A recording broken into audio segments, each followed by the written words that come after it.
করি জড়ো আছে মিলিয়ে নেবেন। আর যদি জানা না থাকে একটু মন দিয়ে আস্বাদন করবেন। বেশ, হরে কৃষ্ণ, হরি বল, হরি বল, হরি বল। হরি বল, হরি বল।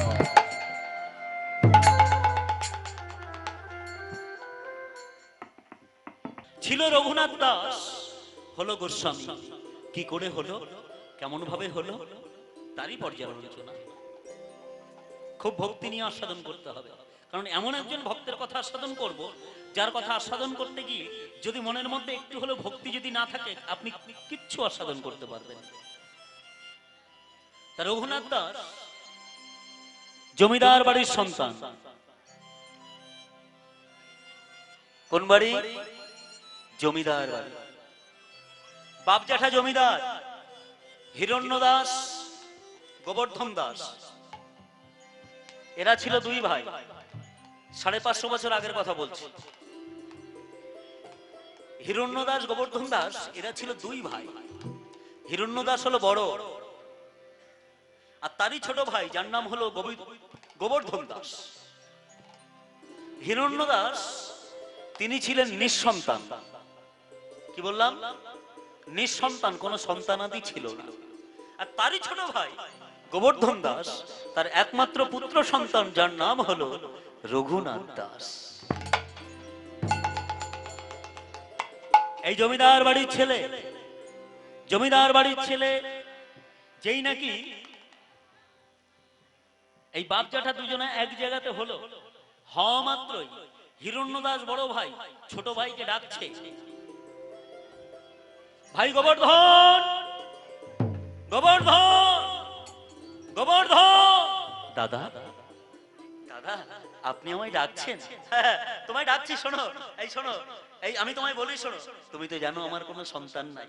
হ্যাঁ, আমার তো সন্তান হয় না, কিন্তু আমি তোমায় বলছি সন্তান তোমার হতে পারে, মানে ছেলে তোমার, কিন্তু পূর্ণ অধিকার কিন্তু আমার।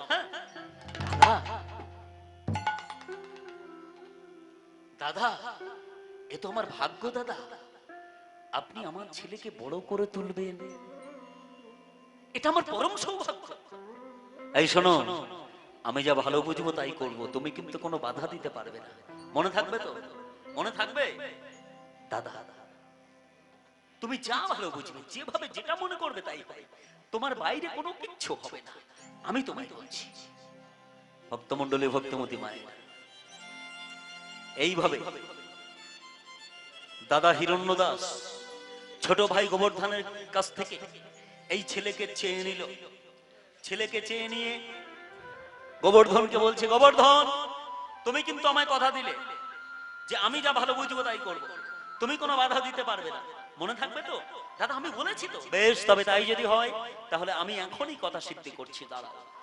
সঙ্গে সঙ্গে ছোট্ট ছেলে ওই রঘুনাথ দাসকে ডাকলেন, রঘুনাথ, বাবা রঘুনাথ, ও রঘুনাথ। জেঠুমণি, ও জেঠুমণি। এই ছুটতে ছুটতে এসে ছোট্ট ছেলেটি এসে বলছে, জেঠুমণি আমাকে ডাকছেন? ও জেঠুমণি আমাকে ডাকছেন? হ্যাঁ আমি তোমায় ডাকছি। এই শোনো, আমি তোমায় বলতে পারি, এই যে সমগ্র ঐশ্বর্য দেখছো না, আমরা তো জমিদার, এই যে জমিদারি আমল, এই যে জমিদারি যা কিছু আছে সমগ্র ঐশ্বর্য, এই সমগ্র ঐশ্বর্যের মালিক তুমি। হ্যাঁ আমি তোমায় বলছি, তুমিই হলে মালিক। আমি এখন থেকেই বলতে পারি, এই সমস্ত কিছু ঐশ্বর্য যা কিছু আছে সবকিছু তোমাকেই রক্ষা করতে হবে, তোমাকেই রক্ষা করতে হবে। জেঠুমণি আর কিছু বলবেন? হ্যাঁ বলবো তো। তোমাকে যদি এগুলো রক্ষা করতে হয় তাহলে তোমাকে অধ্যয়ন করতে হবে, তোমায় শিক্ষিত হতে হবে, পড়াশোনা করতে হবে, তোমায় অঙ্ক শিখতে হবে। তুমি যদি অঙ্ক না শেখো, যদি অঙ্ক না জানো, তাহলে এই সমগ্র জমিদারি তুমি তো রক্ষা করতে পারবে না। তাই তুমি চলে যাও। কোথায় পাঠিয়ে দিল মা? শিক্ষা নিতে কোথায় পাঠায়? পাঠশালা। পাঠশালার পথে পাঠিয়ে দিয়েছেন। এই পাঠশালার পথে গেছেন। কথা বলছি, ছোট্ট ছেলে রঘুনাথ দাস জমিদার বাড়ির ছেলে পাঠশালার পথে গেছেন। আর পাঠশালার পথে যখন গেছেন, ঠিক সেই সময় যখনই পাঠশালার পথে গেছেন, সেই সময়টা কেমন চলছে না, ঠাকুর হরিদাস, ঠাকুর হরিদাস বনগা, আমার বাড়ি যেখানে হাবড়া বনগা, আপনারা নাম শুনেছেন, বনগা বেনাপোল জঙ্গল, ওই বেনাপোলের জঙ্গল থেকে লক্ষ হীরাকে উদ্ধার করলেন ঠাকুর হরিদাস।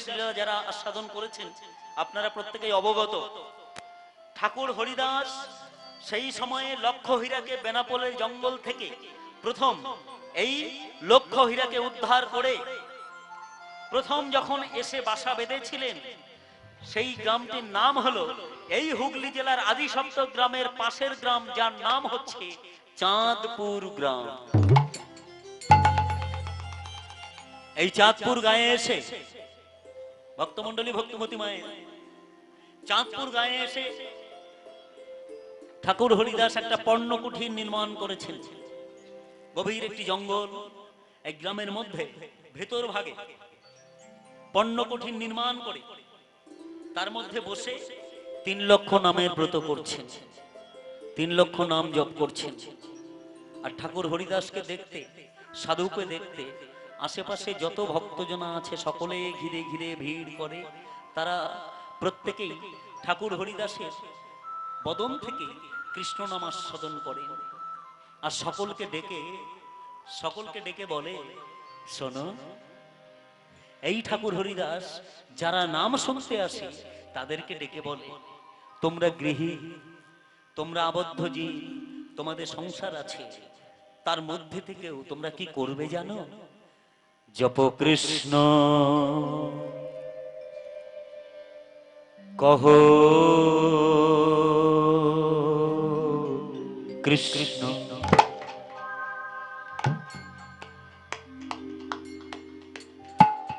তোমরা লহ কৃষ্ণের নাম,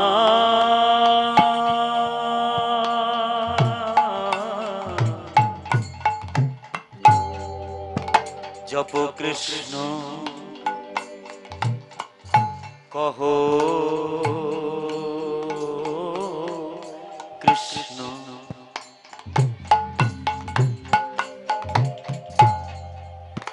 কৃষ্ণ ছাড়া এ জীবন, ও কৃষ্ণ ছাড়া এ জীবনে ওগো নাহি জানি আ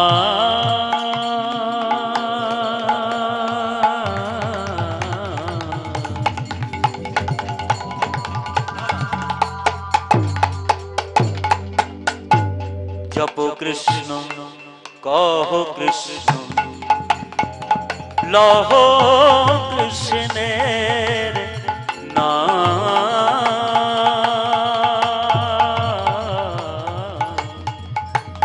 জপ কৃষ্ণ, কহ কৃষ্ণ। যথা থাকি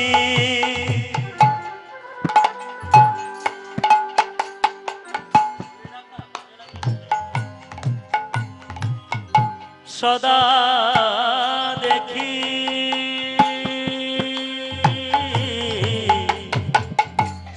যথা থাকি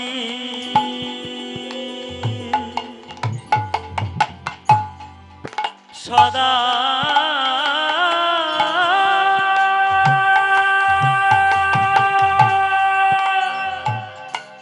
সদা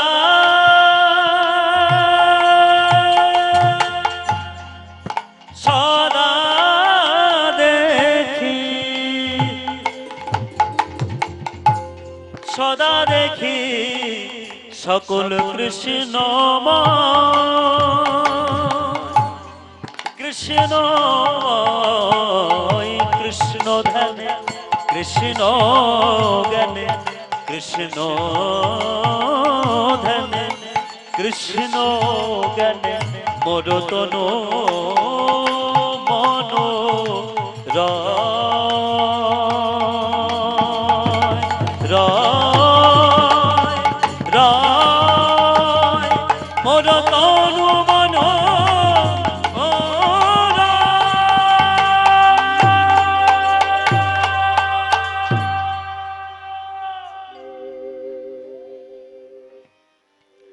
হরে কৃষ্ণ কৃষ্ণ কৃষ্ণ হরে হরে হরে রাম রাম রাম হরে হরে। সকলে হাতে তালি দিন। কৃষ্ণ হরে কৃষ্ণ কৃষ্ণ কৃষ্ণ হরে হরে এই ঠাকুর হরিদাস হরে সকল ভক্তগণ যারা আছে তারা সবাই রাম হরে একত্রিত হয়ে ভক্তমণ্ডলী যারা ছিল, যারা প্রভুর কাছ থেকে নাম শুনতে চায়, তারা প্রত্যেকে যেন ভক্ত হরিদাসের সঙ্গে বলছে সাধু আমরাও গাইবো। গাইবে? তাহলে গাও, হাতে তালি দিয়ে সকলে একসঙ্গে বলো। বেশ। রাম রাম হরে হরে হরে কৃষ্ণ কৃষ্ণ কৃষ্ণ হরে হরে হরে রাম রাম রাম হরে হরে হরে কৃষ্ণ কৃষ্ণ কৃষ্ণ হরে হরে হরে রাম রাম রাম হরে হরে হরে কৃষ্ণ হরি হরি বল। এই নাম কৃষ্ণ করছে কৃষ্ণ হরে হরে হরে রাম রাম রাম রাম হরে হরে। ভক্তমণ্ডলী ভক্তমতী মায়ের ঠিক সেই দিন সেই সময় এই হরিনাম যখন গাইছেন, কৃষ্ণ নাম গাইছেন, 3 লক্ষ নামের ব্রত কে গাইছেন? ঠাকুর হরিদাস। ভক্তগণ সকলে শুনছেন, সকলে শ্রবণ করছেন। আর ঠিক সেই সময় কি হলো? ঠাকুর হরিদাস বলছে এই কে গো, এই ওঠো, হ্যাঁ ওঠো ওঠো। কি নাম তোমার? এই ছোড়া, তোমার নাম কি? আমার নাম রঘুনাথ দাস।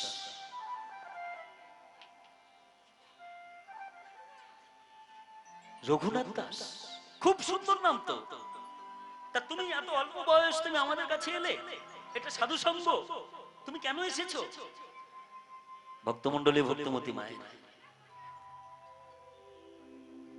জায়গাটি কিছু লক্ষ্য করেছেন, বুঝেছেন? মায়েদের উদ্দেশ্যে বলবো,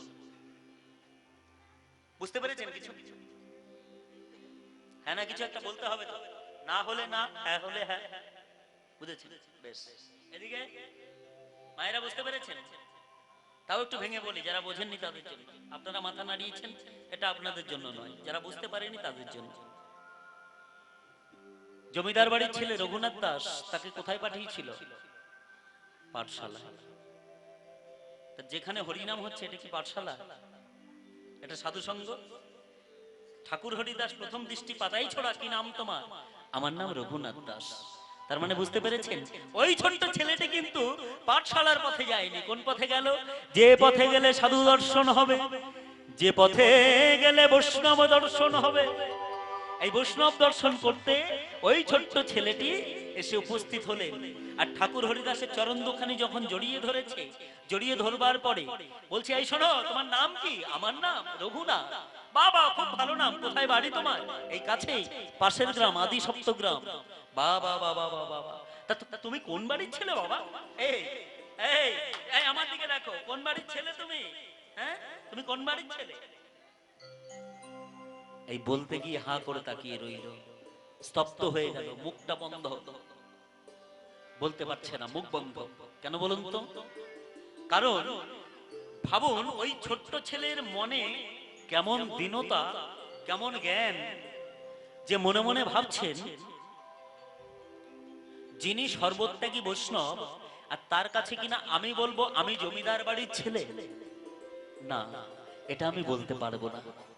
কারণ যার মধ্যে লোভ আছে তাকে লালসা দেখাতে হয়। যার কোনো লোভ নাই, যার লালসা নাই, তাকে কিছু দেখিয়ে লাভ আছে? তা যিনি সর্বকিছু ত্যাগ করে দিয়ে যিনি চলে এসেছেন, যিনি সর্বত্যাগী বৈষ্ণব, আর তার কাছে বলবো আমি জমিদার বাড়ির ছেলে, এই মতিবুদ্ধি যেন না আসে। তাই বলতে পারলো না। কিন্তু যারা আশেপাশে যারা ভক্তজনা ছিল, যারা চিনতে পেরেছে, তারা বলছে সাধু, ও সাধু, ও বৈষ্ণব, এই ছেলেটি না জমিদার বাড়ির ছেলে। সে কি গো, তুমি জমিদার বাড়ির ছেলে হয়ে আমাদের এই সঙ্গ নিলে, সাধু সঙ্গ? এই এই, থামো, এই তোমরা একটু থামো না, তোমরা একটু থামো, একটু থামো, তোমরা কথা বলো না। সাধু, এই ওরা বলছে আমি জমিদার বাড়ির ছেলে, তবে কি জানেন, আমি আপনাকে বলছি দুর্ভাগ্যবশত মোর বিষয় বিস্তার করতে জন্ম, তাই তোমার চরণে পড়ে বলছি প্রভু, এইবার মনে করো করুণা, করো করুণা, করুণা বৈষ্ণব গোসাই। এইবার মনে করো করুণা, করো করুণা বৈষ্ণব গোসাই। এইবার আমায় করো করুণা, করো করুণা, করুণা বৈষ্ণব গোসাই। এইবার মনে করো করুণা, করো করুণা বৈষ্ণব গোসাই। এইবার আমায় কৃপা করো, এইবার আমায় কৃপা করো, সাধু, এইবার আমায় কৃপা করো। এইবার আমায় কৃপা করো। ওগো শুনেছি তুমি দয়াল বড়, এইবার মনে কৃপা করো। শুনেছি তুমি দয়াল বড়, এইবার আমায় কৃপা করো। এবারে করো করুণা, এবারে করো করুণা, করুণা বৈষ্ণব গোসাই। এইবার মনে তাই গৌর হরি হরি গো। করো করুণা বৈষ্ণব গোসাই। এই তোমায় দেখে তো মনে হচ্ছে এত অল্প বয়সে এত দীনতা, এত আনুগত্য, এত বৈরাগ্য, হ্যাঁ?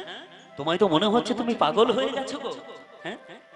সাধু, আপনি ঠিকই বলেছেন, আমি পাগল হয়েছি, আর পাগল হয়েছি বটে, তবে যার জন্য পাগল হয়েছি সে কে জানেন? আমি যার লাগি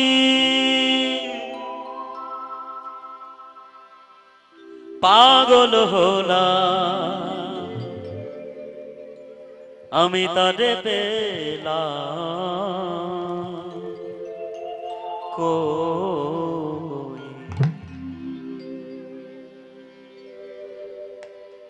আমি যার লাগি পাগল হলাম, আমি তারে পেলাম কই, তারে পেলাম কই, আমি তারে পেলাম কই। আমি যার লাগি পাগল হলাম, তারে পেলাম কই, তারে পেলাম কই, আমি তারে পেলাম কই। সে কে? তিনি পাগল শিব পাগল, আর পাগল ইন্দ্র। আমি যার লাগি পাগল হলাম, সে যে প্রাণ গোবিন্দ। ব্রহ্মা পাগল শিব পাগল, আর পাগল ইন্দ্র, আমি যার লাগি পাগল হলাম, সে যে প্রাণ গোবিন্দ, তারে পেলাম কই আমি, তারে পেলাম কই, না না তারে পেলাম না, তারে পেলাম না,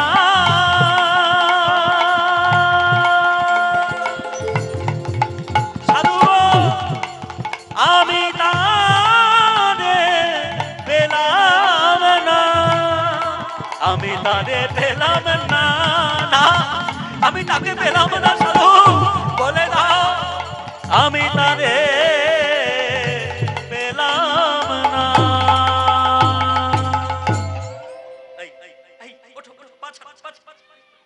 ভগবান সকলে আশীর্বাদ করলেন, আর সেই আশীর্বাদ মাথায় নিয়ে ওই ছোট্ট ছেলে জমিদার বাড়ির ছেলে যখন জমিদার বাড়িতে যখন ঢুকতে গেলেন,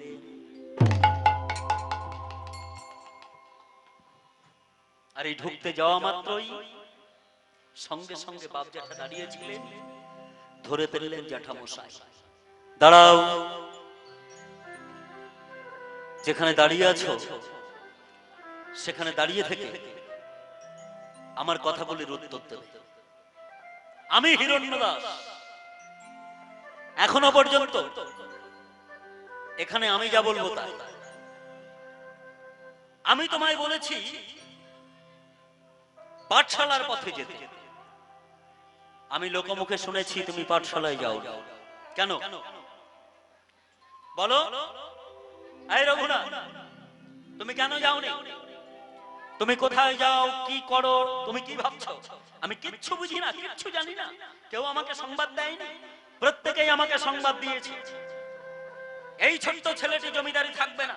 আমি এখন থেকে বলতে পারি, হ্যাঁ এখন থেকে বলতে পারি, এই রঘুনাথ এখন থেকে বলতে পারি তুমি সমগ্র ঐশ্বর্যের মালিক, তুমি, তোমাকেই সবকিছু রক্ষা করতে হবে, আর তারপরে কিনা তুমি এই পথ ধরেছো কেন? শোনো, তুমি অন্যায় করেছো, তুমি ভুল করেছো। অনেক বকাবকি হলো, ছোট্ট ছেলেকে এত বকাবকি করার পর রঘুনাথ দাস তো কোনো উত্তর দিচ্ছে না, কোনো কথা বলছে না। আর যখন কথা বলছেন না, কি করবে? আপনার ছেলে হোক আপনার মেয়ে হোক, যদি কোনো অন্যায় করে বা যাই করুক না কেন, আপনি যদি বকাবকি করেন, যদি কোনো তর্ক করে বা কোনো কথায় উত্তর দেয়, তাহলে দেখবেন আপনি আরো দুটো কথা বেশি বলতে পারবেন। মাথাটা নিচু করে যদি দাঁড়িয়ে থাকে, বেশি বকা যাবে? কতক্ষণ বকবেন আপনি? তা ঠিক তাই হলো, সেই দিন সেই সময় আর বেশি বকাবকি করতে পারলেন না। অবশেষে বলছে, রঘুনাথ যাও, বাড়ির ছেলে বাড়িতে থাকো, একদম বাড়ি থেকে তুমি পা বার করবে না, যাও চলে যাও। এই বাড়ির মধ্যে আটকে দিল।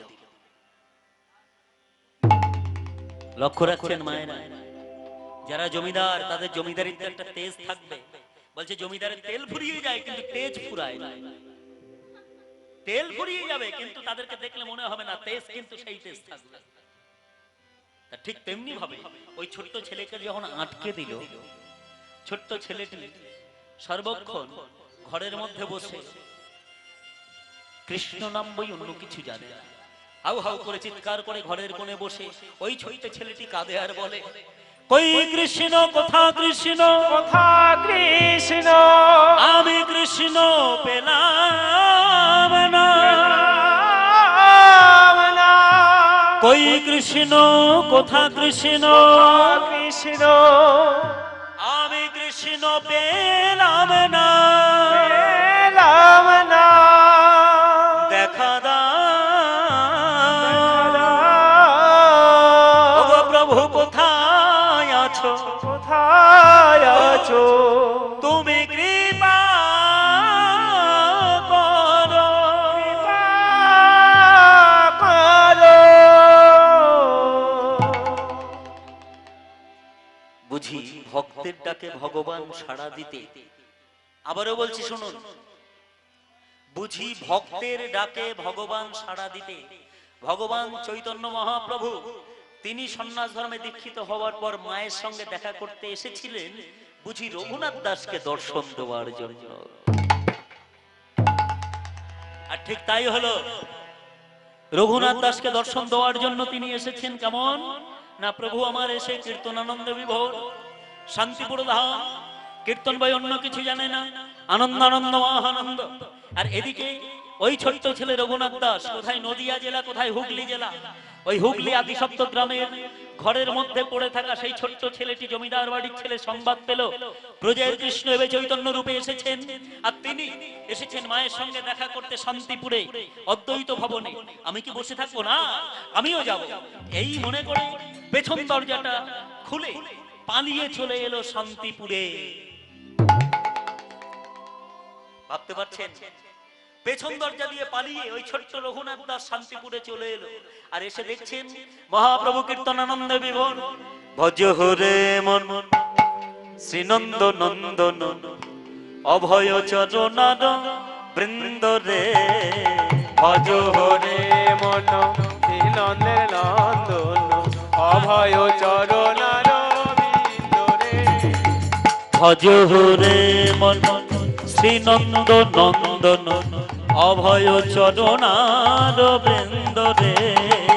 ভজ হরে মন শ্রীনন্দের নন্দন অভয় চরণার বিন্দ রে।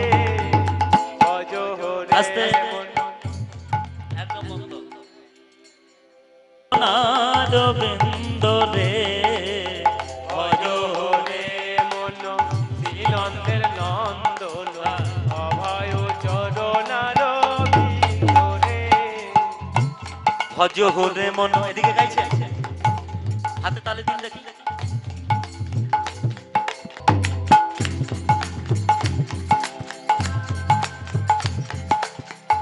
ভজ হরে মন শ্রীনন্দ নন্দন অভয় চরণার বৃন্দ রে। ভজ হরে মন শ্রীনন্দের নন্দন অভয় চরণার বিন্দ রে। দুর্লভ মানব জনম সনে, দুর্লভ মানব জনম সাথে সনে। দুর্লভ মানুষ জনম সনে, দুর্লভ মানব সনে। সকলে কিসে কি হবে পর দিত রে। ভজ হরে মন শ্রীনন্দ নন্দন অভয় চরণার বৃন্দ রে।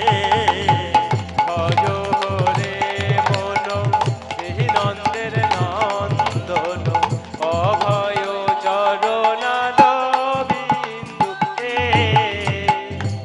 কমল জল জল জীবন টলমল, কমল জল জল জীবন টলমল। কমল জল জল যেমন পদ্ম পাতায় জল, এই জীবন করে টলমল। আমি এই আছি এই না, মানবের নিঃশ্বাসের বিশ্বাস না। একটু না বললেই নয়, কত সুন্দর ব্যাখ্যা দেখুন। বলছে যেমন পদ্ম পাতায় জল, কমল জল জল জীবন টলমল। কমল মানে, কমল মানে কি পদ্ম, আর কোমল মানে কমল, কওকার মহলা, ছোট বাজাবে কোমল, কওকার মহলা। কোমল মানে হচ্ছে নরম, বলে না কোমল অঙ্গ মানে নরম অঙ্গ। আবার বলছে কমল, কমল মানে হচ্ছে পদ্ম, যে পদ্ম ফুল, এই পদ্ম। কমল জল জল, কমল কমল, কমল জল জল। যেমন জলের মধ্যে পদ্ম ফুল ফোটে, জলের মধ্যে তৈরি হয় পদ্ম পাতা, জলের উপরে ভাসে। কমল জল জল, এই পদ্ম পাতা একটি কেটে এনে যদি আপনার হাতে ধরিয়ে দিই, মায়েরা লক্ষ্য রাখুন, এদিকে বাবারাও ভাববেন, একটা পদ্ম পাতা যদি আপনার হাতে দিয়ে দিই, আর তারপরে যদি আমি একটুখানি জল নিয়ে আপনার ওই পদ্ম পাতার উপরে রাখি, স্থিরভাবে ধরে রাখতে পারবেন? কি হবে?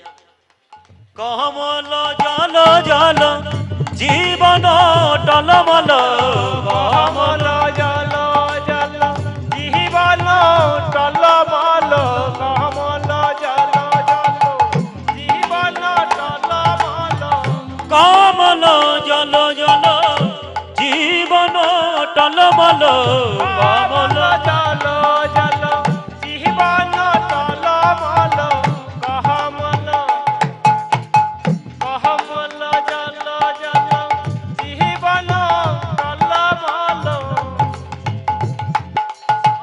কমল জল জল জীবন যেমন পদ্ম পাতায় জল,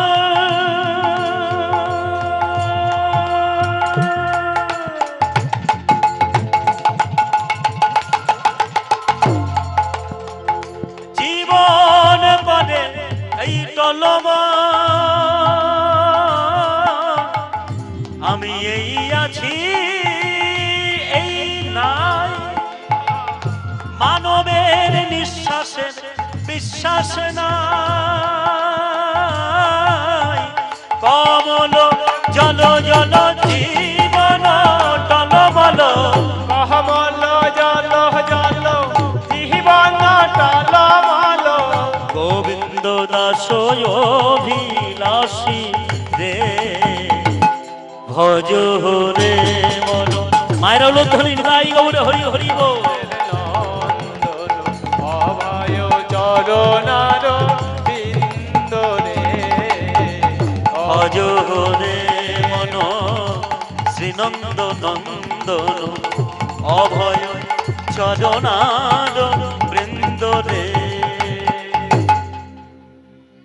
এই প্রভু আমার কীর্তন গাইছেন, কীর্তন গাইতে গাইতে গাইতে গাইতে ওই ছোট্ট ছেলে রঘুনাথ দাস প্রথম দৃষ্টিপাত মহাপ্রভুর দিকে। আহা কি সুন্দর দেখতে প্রভু! এই প্রভু চরণ দুখানে এইভাবে জড়িয়ে ধরেছে, আর ছাড়ছে না। এই ছাড়ো ছাড়ো ছাড়ো, চরণ ছাড়ো ছাড়ো। কি গো, ছাড়ো না। এই তোমার নাম কি? মহাপ্রভুর সঙ্গে কথা হচ্ছে। কি নাম তোমার? আমার নাম রঘুনাথ দাস। কোথায় বাড়ি, কোথায় থাকো? রঘুনাথ, কোথায় থাকো তুমি? আমি এই হুগলি জেলা আদিসপ্তগ্রাম। বাবা বাবা বাবা বাবা, বহু দূরের পথ। সেই হুগলি জেলা থেকে তুমি এসেছো এইটুকু বয়সে? হায় হায় হায় হায়, হেতা তুমি আমাদের কাছে এসেছো। কোন বাড়ির ছেলে গো তুমি? যিনি সমগ্র ঐশ্বর্যের মালিক, যিনি সবকিছুর স্রষ্টা, যিনি ভগবান, আর তার কাছে বলবে আমি জমিদার বাড়ির ছেলে? না না না না, এই মতি বুদ্ধি যেন আমার না হয়, তাই চুপ করে রইলেন।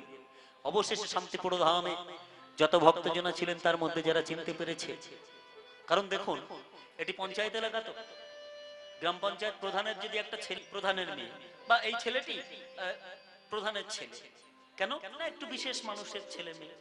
ভাবুন তো, যিনি জমিদারের ছেলে, তাও দুই ভাইয়ের মধ্যে একটা সন্তান, বড় ভাইয়ের তো কোনো সন্তান নাই, দুজন জমিদার, তার একমাত্র পুত্র সন্তান, তাহলে চিনবে না তাকে? জমিদার বাড়ির ছেলে। তা যারা চিনতে পেরেছে তারা প্রভুকে বলছে মহাপ্রভুর উদ্দেশ্যে, প্রভু এই ছেলেটি না জমিদার বাড়ির ছেলে। সে কি, তুমি জমিদার বাড়ির ছেলে হয়ে তুমি আমাদের এই সাধু সঙ্গ নিলে? প্রভু ওরা বলছে জমিদার বাড়ির ছেলে, কিন্তু আমি বলছি প্রভু দুর্ভাগ্যবশত মোর বিষয় বিস্তার করতে জন্ম। প্রভু তোমার চরণে পড়ে বলছি প্রভু তুমি আমায় কৃপা করো প্রভু, তোমার সঙ্গে আমি থাকতে চাই প্রভু। প্রভু তোমায় ছেড়ে আমি কোথাও যাব না প্রভু। জানো প্রভু তোমাকে দেখবার পর থেকে আমার আর ঘরে যেতে চাই মন চাইছে না গো প্রভু। তুমি আমায় সঙ্গে নিয়ে যাবে, তুমি যেখানে যাবে আমি সেখানেই থাকবো প্রভু। বলো না প্রভু। রঘুনাথ, প্রভু বলো প্রভু, তুমি যে বাড়ির ছেলে এসেছো, বাড়ির ছেলে কি বাড়িতে বলে এসেছো? প্রশ্ন কোথায় বুঝতে পারছেন? মহাপ্রভু প্রশ্ন করলে, রঘুনাথ তুমি যে এসেছো বাড়ির ছেলে, তুমি কি বাড়িতে বলে এসেছো? না প্রভু, আমি তো বলে আসিনি। তা বলে যখন আসনি, তোমার বাপ জ্যাঠা চিন্তা করছে, যাও চলে যাও, বাড়ির ছেলে বাড়িতে চলে যাও। শোনো বাড়িতে চলে যাও, যাও যাও, চলে যাও।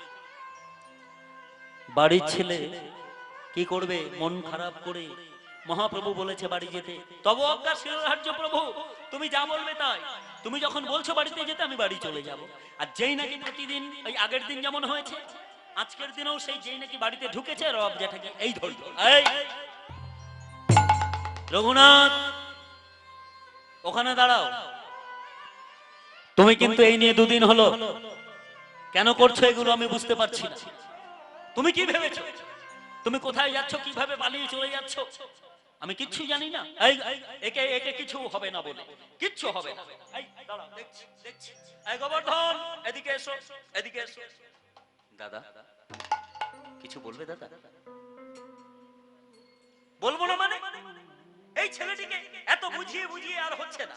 এই ছোট্ট ছেলেটি এত অল্প বয়সে এত উদাস মনোবৃত্তি, তাহলে বলি এই এই ছোট্ট ছেলেকে আমি বলে দিচ্ছি, এই শোনো, এই এই গোবর্ধন তুমি বাধা দেবে না। না দাদা, তুমি যা বলবে তাই। তবে তাই যদি হয়, এই ছোট্ট ছেলেকে আমি বিয়ে দিতে বাধ্য হচ্ছি। লক্ষ্য রাখছেন কোথায় যাচ্ছে? আগেকার সময়ে বিশেষ করে বাবারা যারা আছেন, মায়েরা যারা আছেন, আপনারা বলতে পারবেন, বয়সে ছোট হোক আর বড় হোক, একটু বয়সে কম হলেও সে ছেলে হোক আর মেয়ে হোক, যদি একটু চঞ্চলতা দেখা যায়, উদাস মনোবৃত্তি দেখা দেয়, তাহলে কি করতো? দাও, বিয়ে দিয়ে দাও। বিয়ে দিলেই একমাত্র ঠান্ডা হবে, বিয়ে দিলেই একমাত্র ঠিক হবে, না হলে হবে না। কি মা ঠিক বলছি তো? আগেকার সময় এমন ছিল না? ছেলে হোক আর মেয়ে হোক একটু বেশি চঞ্চল হলে বিয়ে দিলে ঠিক হবে, এই ছেলের ঘরে বউ নিয়ে আসলে ঠিক হবে, আর মেয়ে হলে পরের বাড়িতে যাক, তারপর বুঝবি এত চঞ্চলতা ঠিক ঠান্ডা হয়ে যাবে। এই ভাবনাটা কিন্তু তখনকার সময় থেকে, আর ঠিক তাই হলো। শাস্ত্র সিদ্ধান্ত অনুযায়ী বলছি, সুন্দরী অপ্সরার মতো স্ত্রী এলো, ইন্দ্র সম ঐশ্বর্য, কামিনী কাঞ্চনে ভরপুর রঘুনাথ দাসের।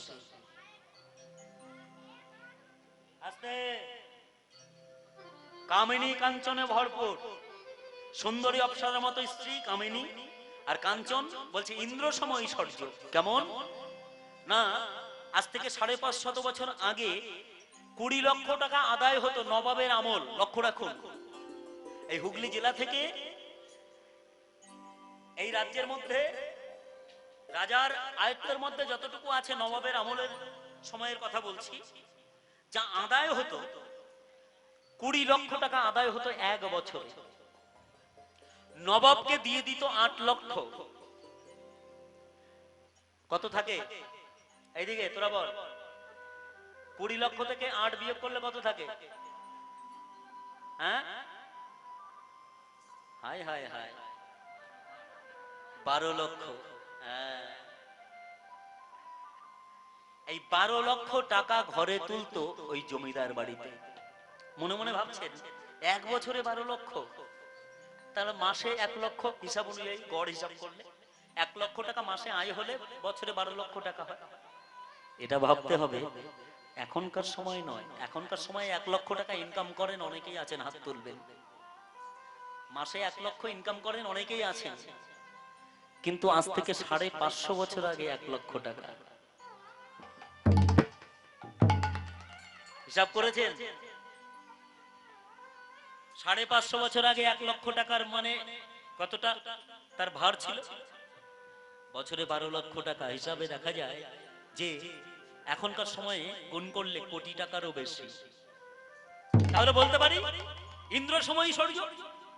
তা ইন্দ্র সম ঐশ্বর্য যার ঘরে, এই যখন ছোট্ট ছেলেকে বিয়ে দিল, সুন্দরী অপ্সরার মতো দেখতে, কামিনী কাঞ্চনে ভরপুর, আর সেই সময় স্ত্রী যখন এলেন, এসে দেখছেন তার স্বামী স্ত্রীর মুখপানে চায় না, স্ত্রীর দিকে একবারও তাকিয়ে দেখে না, শুধু কি কই কৃষ্ণ কথা, কৃষ্ণ কৃষ্ণ, আমি কৃষ্ণ পেলাম না, কই কৃষ্ণ কথা, কৃষ্ণ কথা, কৃষ্ণ। একটি ঘরের কোণে হাউ হাউ করে কাঁদে। স্ত্রী গিয়ে দেখে দেখে তার স্বামী ঘরের মধ্যে কুটে বসে কাঁদে, আমি কৃষ্ণ পেলাম না, পেলাম না, দেখা দাও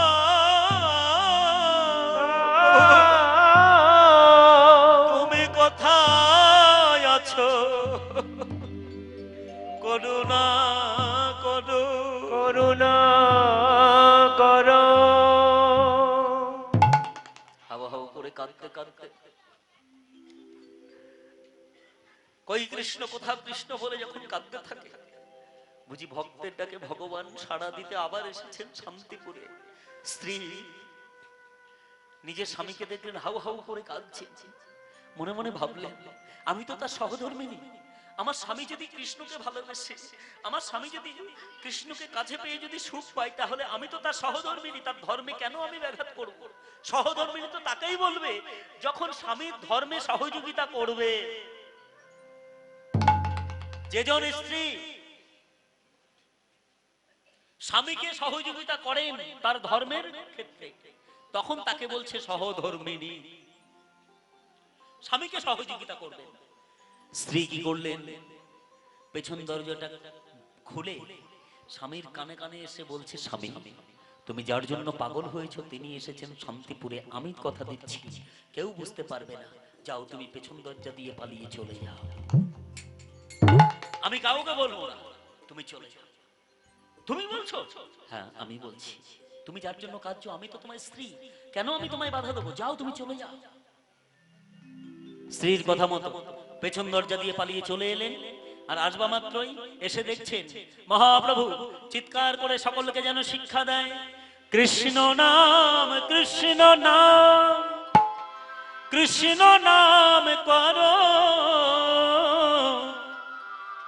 কৃষ্ণ নাম কৃষ্ণ নাম কৃষ্ণ নাম করো, কৃষ্ণ নাম কৃষ্ণ নাম কৃষ্ণ নাম করো, কৃষ্ণ নাম কৃষ্ণ নাম কৃষ্ণ নাম করো, কৃষ্ণ নাম কৃষ্ণ নাম কৃষ্ণ নাম করো, কৃষ্ণ নাম কৃষ্ণ নাম কৃষ্ণ নাম করো, কৃষ্ণ নাম কৃষ্ণ নাম করো, কৃষ্ণ নাম কৃষ্ণ নাম কৃষ্ণ নাম করো, কৃষ্ণ নাম কৃষ্ণ নাম কৃষ্ণ নাম বলো, কৃষ্ণ নাম কৃষ্ণ নাম মধুর নাম বলো, কৃষ্ণ নাম কৃষ্ণ নাম কৃষ্ণ নাম করো, কৃষ্ণ নাম কৃষ্ণ নাম হরি নাম করো, কৃষ্ণ নাম কৃষ্ণ নাম কৃষ্ণ নাম করো, কৃষ্ণ নাম কৃষ্ণ নাম হরি নাম বলো, কৃষ্ণ নাম কৃষ্ণ নাম কৃষ্ণ নাম করো, কৃষ্ণ নাম কৃষ্ণ নাম হরি নাম করো, কৃষ্ণ নাম কৃষ্ণ নাম কৃষ্ণ নাম করো, কৃষ্ণ নাম কৃষ্ণ নাম মধুর নাম বলো, কৃষ্ণ নাম কৃষ্ণ নাম কৃষ্ণ নাম করো, কৃষ্ণ নাম কৃষ্ণ নাম হরি নাম করো। রঘুনাথ তুমি এসেছো, ও রঘুনাথ তুমি এসেছো, এসো এসো। প্রভু তুমি আমার নাম মনে রেখেছো, প্রভু প্রভু জানো প্রভু তুমি আমার নাম মনে রেখেছো, আহা, কি আনন্দ হচ্ছে আমার প্রভু, তুমি আমার নাম মনে রেখেছো, কি ভালো কি ভালো। জানো প্রভু তোমাকে দেখে যাওয়ার পর থেকে ঘরে আমার আর মন বসে না, জানো আমার আর মন বসে না। ভক্তমণ্ডলী ভক্তমতী মায়ের আর ঠিক ঠিক এইভাবে যখন বলতে লাগলেন, হঠাৎ করে মহাপ্রভু আমার প্রশ্ন করলেন, রঘুনাথ বিয়ে করেছো? কি বুঝলেন? কেউ কি এসে বলে দিয়েছে যে কি করে কি না করে, বিয়ে হয়েছে কি হয়নি? কিচ্ছু বলে অন্তর্যামীন ভগবান তিনি সঙ্গে সঙ্গে বলে দিলেন, রঘুনাথ বিয়ে করেছো? প্রভু আমি বিয়ে করতে চাইনি প্রভু। শোনো, তুমি বিয়ে করতে চাওনি, লোকজন ধরে বেঁধে জোর করে বিয়ে দিয়েছে, এ কথা কিন্তু এই ভক্তদের মাঝে তুলবে না। তোমাকে প্রশ্ন করেছি তুমি বিয়ে করেছো, তার উত্তর হ্যাঁ অথবা না। বিয়ে করেছো? হ্যাঁ প্রভু বিয়ে করেছি। তবে তাই যদি হয় তাহলে তো তোমায় শিক্ষা নিতে হবে। মরকর বৈরাগ্য না করো লোভ দেখাইয়া, যথাযোগ্য বিষয় ভঞ্জ অনাসক্ত হইয়া। হরি হরি বল। করো লোভ দেখাইয়া, যথাযোগ বিষয় ভঞ্জ অনাসক্ত হইয়া। মরকর বৈরাগ্য না করো, না করো লোভ দেখাইয়া, যথাযোগ্য বিষয় ভঞ্জ অনাসক্ত হইয়া। না করো লোভ দেখাইয়া, যথাযোগ বিষয় ভঞ্জ অনাসক্ত হইয়া। ঘরে ফিরি যাও রঘুনাথ নাহাও বাতুল। ঘরে ফিরে যাও রঘুনাথ নাহায় বাতুল। আস্তে আস্তে একটু বলে দিই, বলছে মরকট বৈরাগ্য না করো। মহাপ্রভু যেই নাকি প্রশ্ন করলেন যে বিয়ে করেছো, হ্যাঁ প্রভু করেছি, তাহলে তোমায় শিক্ষা নিতে হবে। কি শিক্ষা? না মরকট বৈরাগ্য না করো। মরকট মানে কি? এদিকে বাবারা বলবেন একটু। মরকট মানে বানর। ঠিক ঠিক ঠিক। মরকট মানে হচ্ছে বানর। তা বানরের সাধু কতক্ষণ থাকে? যতক্ষণ ভোগের বস্তু না পড়ে। তাই ছোট্ট ছেলে সাধু হতে চাইছে, সাধু সঙ্গ করতে চাইছে, বাড়ি থেকে আবার জোর করে ধরে বেঁধে বিয়ে দিয়েছে। তাই সাধু সঙ্গ করতে করতে হঠাৎ করে স্ত্রী মুখবাণে চেয়ে আবার ভোগের বস্তুতে আবার চলে যাবে না তো? মানে পদস্খলন হবে না তো? মহাপ্রভু যেন নিজের মতো করে তৈরি করছেন রঘুনাথ দাসকে। বলছে রঘুনাথ তোমার পদস্খলন হবে না তো? মরকট বৈরাগ্য না করো লোক দেখাইয়া। কিছু কিছু সাধু আছে যারা দেখবেন লোক দেখানো সাধু। কিছু মনে নেবেন না আমার কথাতে, আমার কথা শুনলে একটু হয়তো কটু লাগবে, একটু তিতা লাগবে, কিন্তু অন্তরে অনুভব করুন দেখবেন সত্য। কিছু কিছু সাধু আছে যাদের বেশভূষা দেখলে মনে হবে যে আহা কি বড় সাধু, কি সাধু, কি সাধু, কি পরম বৈষ্ণব, কিন্তু তার অন্তরের মধ্যে কোনো সাধুতা নাই, অন্তরের মধ্যে কোনো বৈষ্ণবতা নাই। রাস্তা দিয়ে যাবে, রাস্তা দিয়ে যখন হেঁটে যাবে তখন তার পাশ দিয়ে যদি একটা যুবতী কন্যা, যদি একটা মেয়ে যদি হেঁটে যায়, সে সাধু সঙ্গ করছে, সবকিছু করছে, সাধু সেবা করছে, ভগবানকে ডাকছে, সবকিছু করছে, যেহেতু অন্তরে সাধুতা নাই, দেখবেন ওই মেয়েটি যখন হেঁটে যাবে একবার হলেও তাকিয়ে দেখবে। আর কাম আছে বলে কিন্তু তার চোখটা চলে যাবে। যার মধ্যে কাম নাই, খুব এই প্রসঙ্গে একটা কথা বললে বুঝতে পারবে। যিনি আমাদের উদ্ধব, উদ্ধব এবং উদ্ধবের পিতা, যে সময়ে এই ছুটছেন সাধু সঙ্গ, উদ্ধব ছুটছেন, পরিধানে কিচ্ছু নাই, উলঙ্গ। লক্ষ্য রাখুন, যুবক ছেলে, একটা ইয়াং ছেলে, পরিধানে কোনো বসন নাই, কিচ্ছু নাই। যখন ছুটছে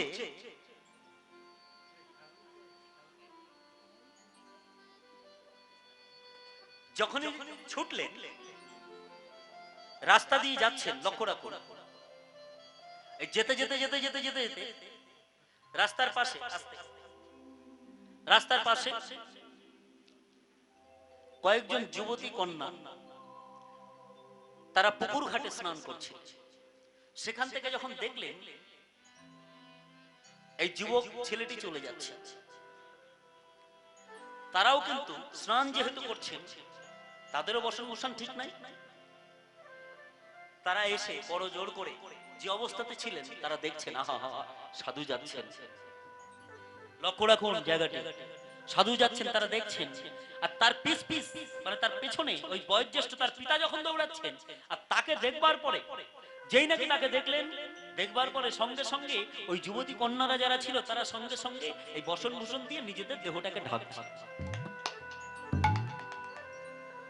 সঙ্গে সঙ্গে দাঁড়িয়ে গেলে বাবাজি দাঁড়িয়ে গিয়ে বলছে, সেই শোনো মাগো, তোমাদের জিজ্ঞাসা করি, তোমরা আমার এই যুবক ছেলে চলে গেল, তাকে দেখে তোমরা লজ্জা পেলে না, আর আমাকে দেখে তোমরা লজ্জা পাচ্ছ কেন? সেই সময় খুব সুন্দর একটা কথা বলেছিলেন, বলছে বাবাজি আপনার ছেলে যুবক হতে পারে, আপনার ছেলে এই রাস্তা দিয়ে যখন যাচ্ছে তখন তাকে দেখে আমরা বুঝেছি তিনি পরম বৈষ্ণব, এবং এটাও বুঝেছি যে আপনার ছেলে দাঁত আছে, আপনার ছেলের ছোলা খাওয়ার বাসনাটা চলে গেছে, কিন্তু আপনার বয়স হয়েছে, আপনার দাঁত পড়ে গেছে, কিন্তু ছোলা খাওয়ার বাসনাটা রয়ে গেছে, সে কারণে আপনাকে দেখে লজ্জা পেলাম। নিতাই গৌর হরি হরি বল। আর ব্যাখ্যা করব না, যা বোঝার বুঝিনি। মরকট বৈরাগ্য না করো লোক দেখাই। অনেক সাধু আছে যারা কি করে লোক দেখানো সাধু, দেখে মনে হবে সাধু, কিন্তু তার অন্তরে কোনো সাধুতা নাই, তার মধ্যে ক্রোধ আছে।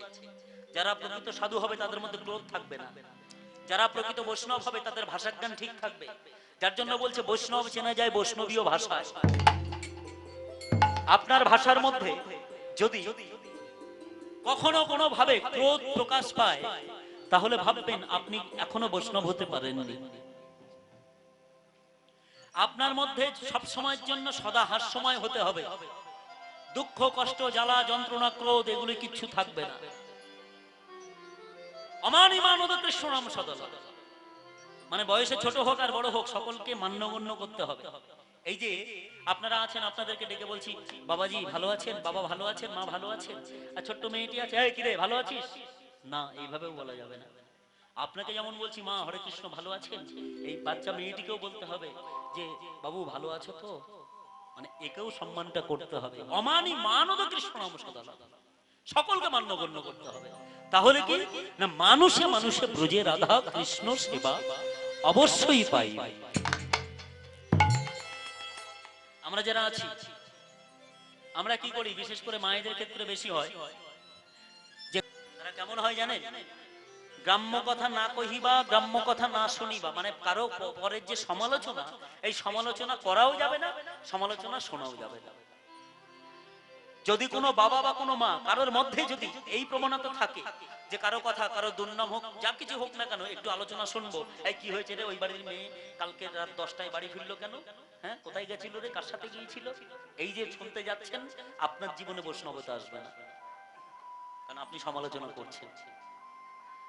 সমালোচনাটা থাকলে হবে না, আপনি শুনবেন। এবার ধরুন আপনি করেন না, এটা ভালো কথা, খুবই ভালো, কিন্তু আপনার কাছে যদি কেউ বলতে আসে তবুও যদি আপনি তার কথা শোনেন তবুও সমান দোষী, সমান দোষী ভক্তমণ্ডলী।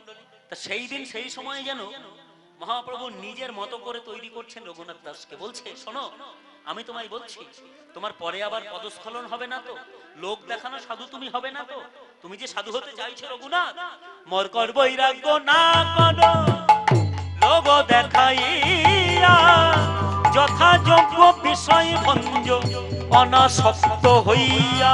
হরি হরি না করো লোক দেখাইয়া, যথাযোগ্য বিষয় ভঞ্জ অনাসক্ত হইয়া।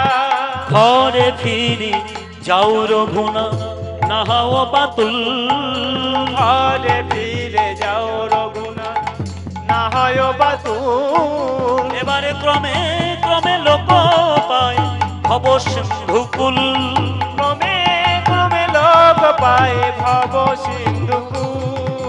ধৈর্য ধরয় রঘুনাথ, ধৈর্য ধরয় রঘুনাথ, ধৈর্য ধর ও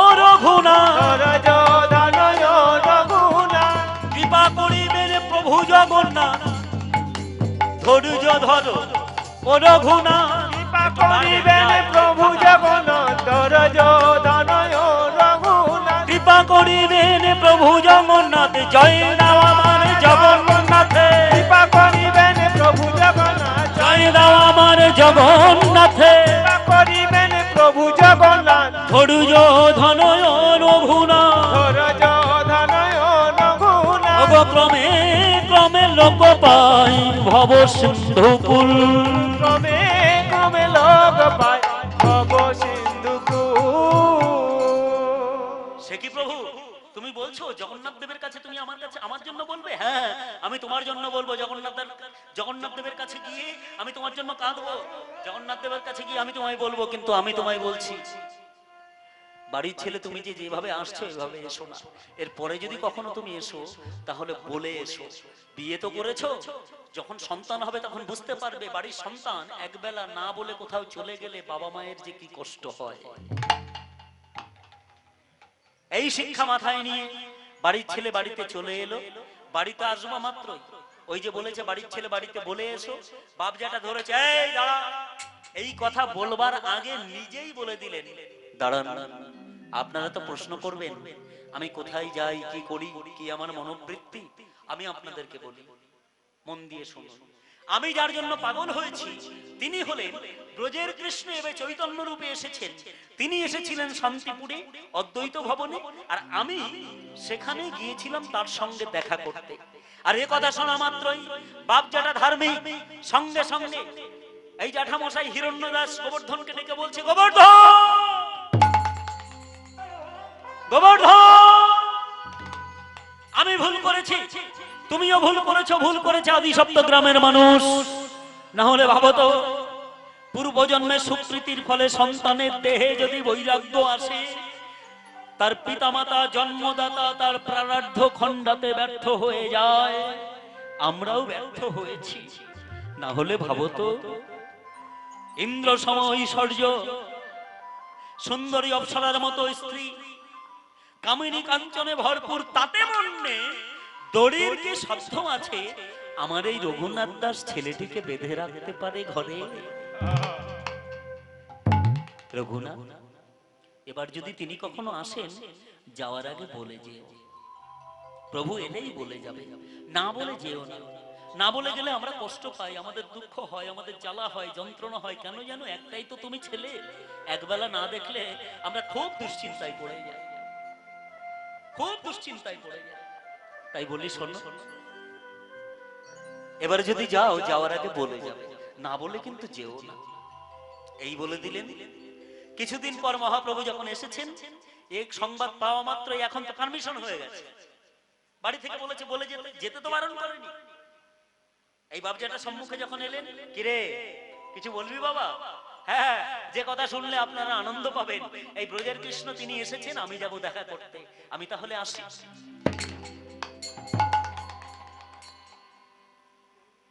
যেই ছুট দিতে গেলেন, সঙ্গে সঙ্গে বাধা দিলেন, এই দাঁড়াও দাঁড়াও দাঁড়াও রঘুনাথ, এর আগে তুমি যতদিন গেছো ততদিন তুমি খালি হাতে গেছো, ততদিন তুমি খালি হাতে গেছো। তা এবার একটা কথা আমাদেরকে বলতে পারবে? তুমি তো ভগবত দর্শনে যাচ্ছ, তা ভগবত দর্শনে যদি তুমি যাও, তাহলে বলো তো, তোমার কি এটা জানা নাই যে রাজ দর্শন, গুরু দর্শন, দেব দর্শন, এই তিন দর্শনে যেতে গেলে ভেট নিয়ে যেতে হয়? ও রঘুনাথ, তুমি এত কিছু জানো, এটা জানো না? হ্যাঁ, রাজাকে দর্শন করতে গেলে কিছু নিয়ে যেতে হয়। রাজ দর্শন, গুরু দর্শন, যদি আপনারা গুরু বাড়িতে যান, দেখবেন কিছু অন্তত নিয়ে যান।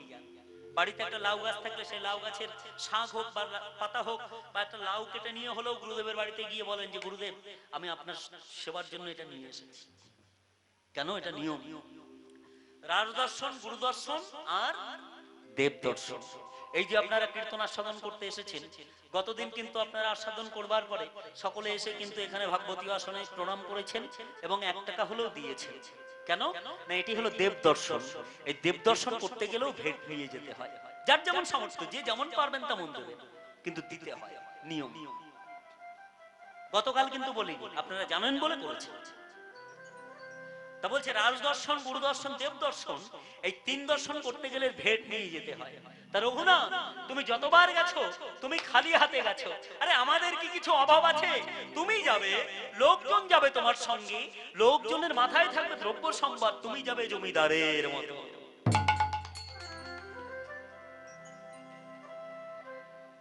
রঘুনাথ দাস মনে মনে ভাবছেন, আপাত মস্তক তাকিয়ে দেখলেন, মুচকি হেসে বললেন, আবার সেই ঘুরিয়ে ফিরিয়ে বিষয়ের চিন্তা, ঘুরিয়ে ফিরিয়ে সেই বিষয়ের চিন্তা। হ্যাঁ? যিনি সমগ্র ঐশ্বর্যের মালিক, আর তার কাছে আমি যাব জমিদারের মতো? আপনাদের যদি এত ভালোবাসা জেগে থাকে, আপনাদের যদি এত ভালো লেগে থাকে, আপনাদের লোকজনদের বলুন দ্রব্য সম্ভার মাথায় নিয়ে যেতে, আমি আসি।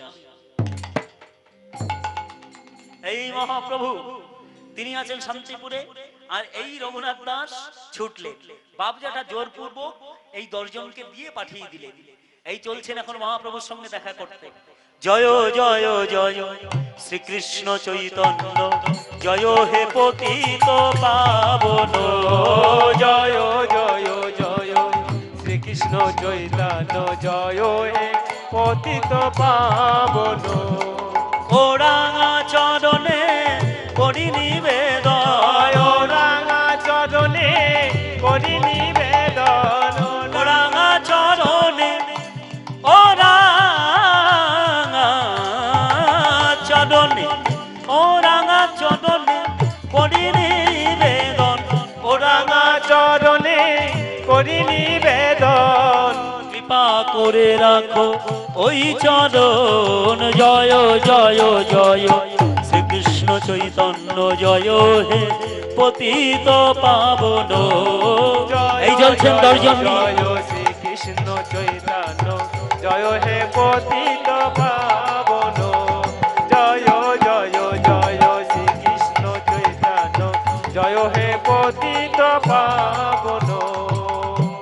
পতিতি পাবন তুমি তোমা বিনে উদ্ধারিতে পারে কে আছে ভুবনে। পতিত পাবন তুমি তোমা বিনে উদ্ধারিতে পারে কে আছে ভুবনে।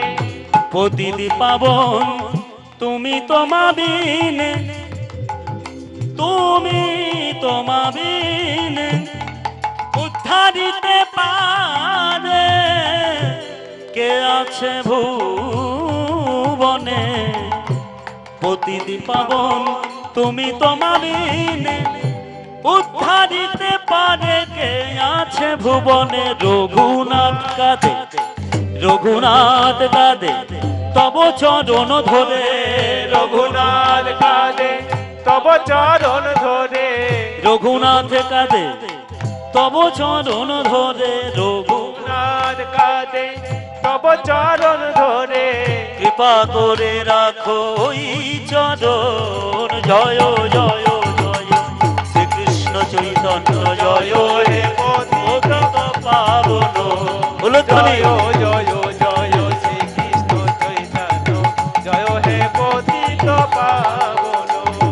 জয় জয় জয় শ্রীকৃষ্ণ চৈতন্য, জয় হে পতিত পাবন। বলো কি জানো প্রভু, আমি গঙ্গা জলে গঙ্গা পুজো করতে এসেছি। কি দিব বন্ধু, কি বা দিব আমি। কি দিব বন্ধু, কি বা দিব আমি। কি দিব বন্ধু, ওগো বন্ধু কি বা দিব আমি। কি দিব বন্ধু, কি বা দিব আমি। ভক্তমন্ডলী, ভক্তিমতী মায়েরা, খুব সুন্দর কথা দেখুন। বলছে কি দিব বন্ধু, কি বা দিব আমি। যারা প্রকৃত ভক্ত হয় পথটি বেশি ব্যাখ্যা করা লাগবে না, শুধু একটু মন দিয়ে শুনুন, তাহলে বুঝতে পারবেন। বলছে প্রভু যে ধন তোমারে দিব সেই ধন যে তুমি, যে ধন তোমারে দিব, মারে দিব সেই ধন যে তুমি,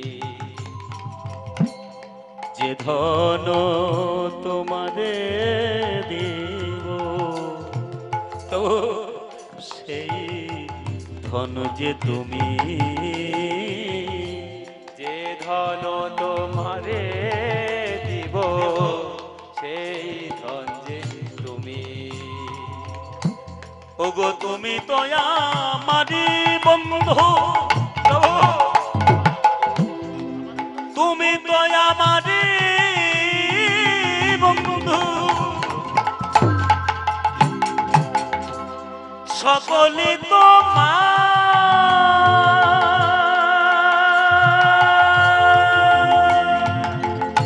সবকিছু তোমার প্রভু, তোমারই ধন তোমায় দিব, কি আছে আমার, হরি হরি বল। তুমি তো আমারি বন্ধু,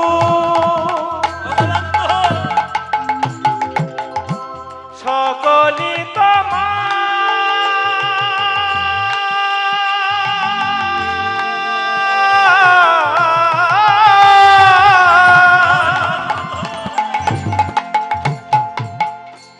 তোমারি ধান তোমায় দিব, কি আছে আমার। এসব দুঃখের কথা কাহারে কহিব, এসব আমার দুঃখের কথা কাকে বলবো গো? কথা কাহারে কহিব।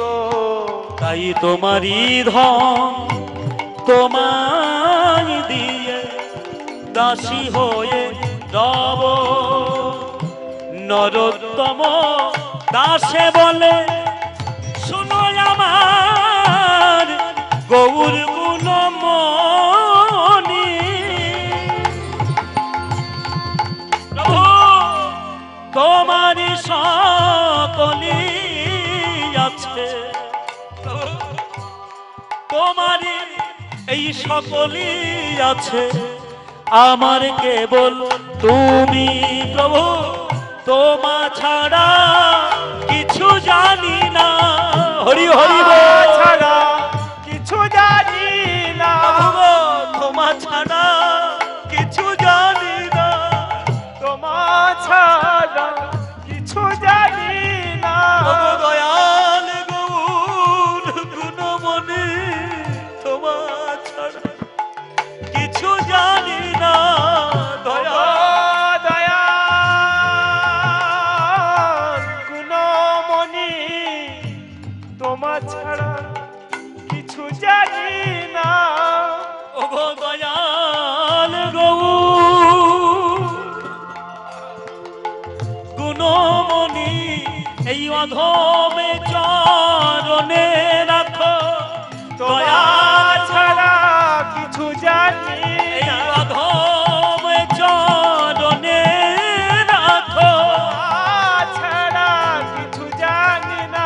এই অধমে চরণে রাখো, তোমার ছাড়া কিছু জানি না। এই অধমে চরণে রাখো, বলো হরি হরি হরি বল।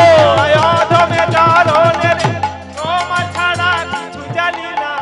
তোমা ছাড়া কিছু জানি না, তোমারই সকলি আছে, আমার কেবল তুমি, তোমারি সকলি আছে, আমার কেবল তুমি। প্রভু তোমারই সকলি আছে, আমার কেবল তুমি, প্রভু দয়াময়, তুমি কৃপাময়, কৃপা কল্প তরু। এমনি ভাবে যখন কাঁদতে থাকে, হঠাৎ করে রঘুনাথ দাসকে বললেন, রঘুনাথ,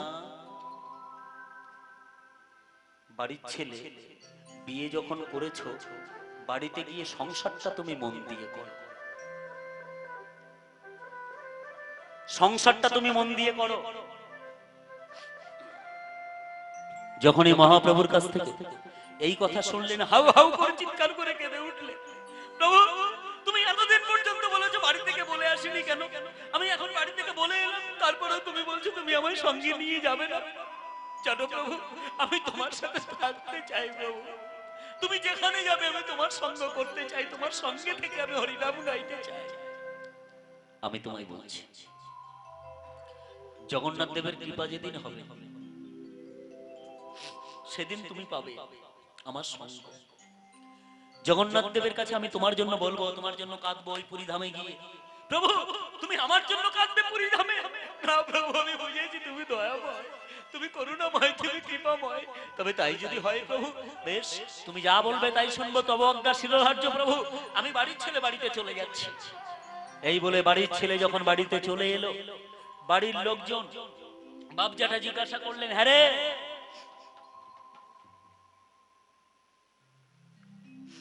রঘুনাথ কেমন হলো, ঈশ্বর দর্শন কেমন হলো? আগে বলুন জমিদারি আয় ব্যয় কত?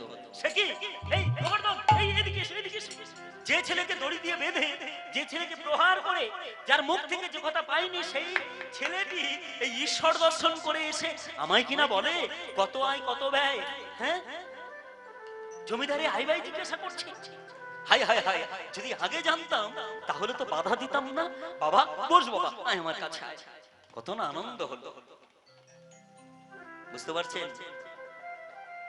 যে ছেলেকে দড়ি দিয়ে বেঁধে মেরে অর্থাৎ প্রহার করে পাঠশালায় পাঠিয়ে যার মুখ থেকে কথা পায়নি, সেই ছেলেটি ঈশ্বর দর্শন করে এসে বলে কত আয় কত ব্যয়। তা বিষয়ের কথা বিষয়ের মুখ থেকে যখন শুনছেন, ঠিক সেই সময় বাপ জ্যাঠা দাঁড়িয়ে আছেন, সম্মুখে দাঁড়িয়ে আছেন কে? ছোট্ট ছেলে রঘুনাথ। জ্যাঠামশাই বলছেন, রঘুনাথ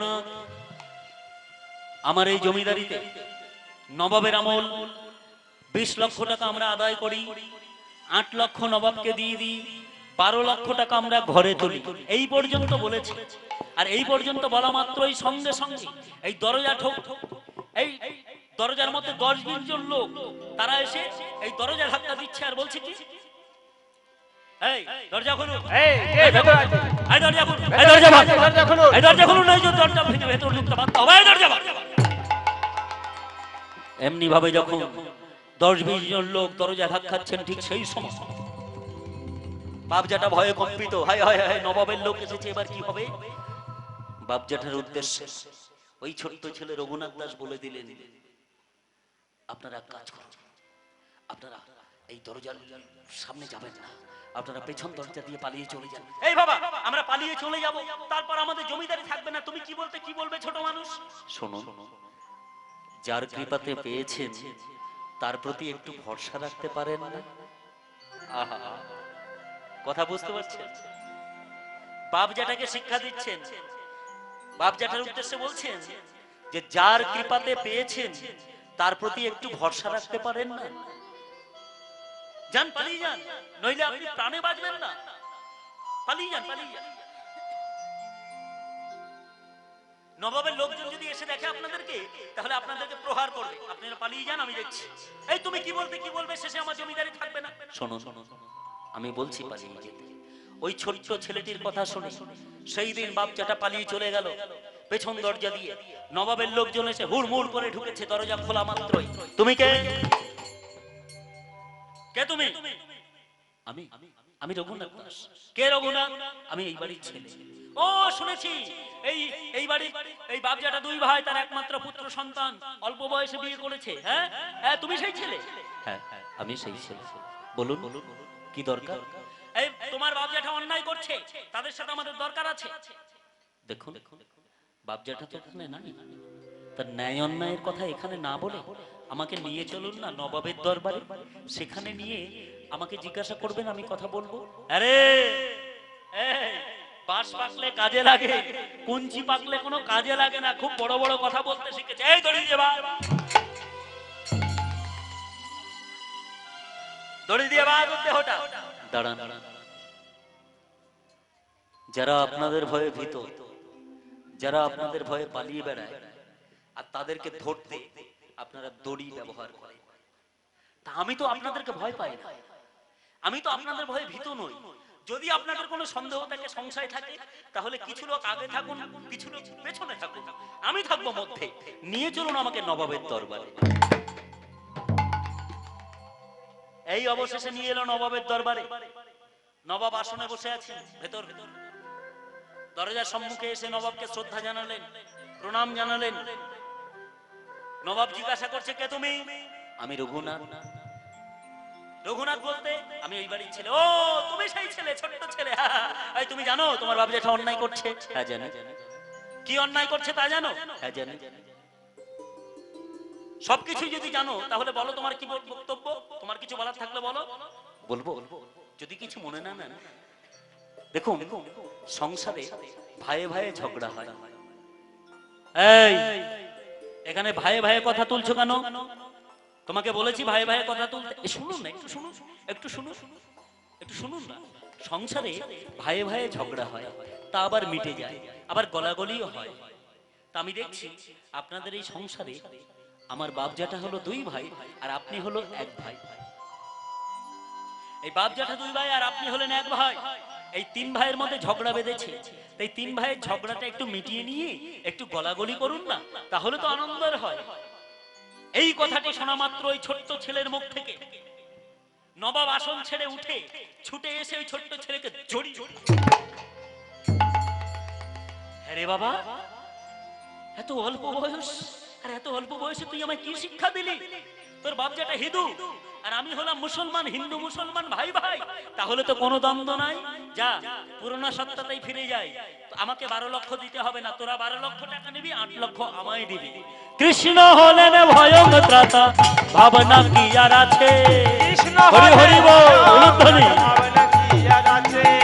কৃষ্ণ হলেন ভয়ং ত্রাতা, ভাবনা কি আর আছে? কৃষ্ণ হলেন ভয়ঙ্কর, ভাবনা কি আর আছে? এই রঘুনাথ দাসের জয় হয়ে গেল। রঘুনাথ দাসের জয় হয়ে গেছে। রঘুনাথ দাস বাড়ি ফিরতে না ফিরতেই ওই ছোট্ট ছেলের কাছে ছুটে এলেন বাপ জ্যাঠা। আরে এই রঘুনাথ, এই রঘুনাথ, এই জমিদারি আছে, জমিদারি আছে তো, জমিদারি আছে তো, জমিদারি আছে তো। রঘুনাথ দাস মনে মনে ভাবছে, তোমরা তো আমার বাপ জ্যাঠা, তোমরা তো একটা বারের জন্য আমার কাছে জিজ্ঞাসা করলে না যে আমি কেমন আছি? আমি তো তোমাদের একমাত্র সন্তান।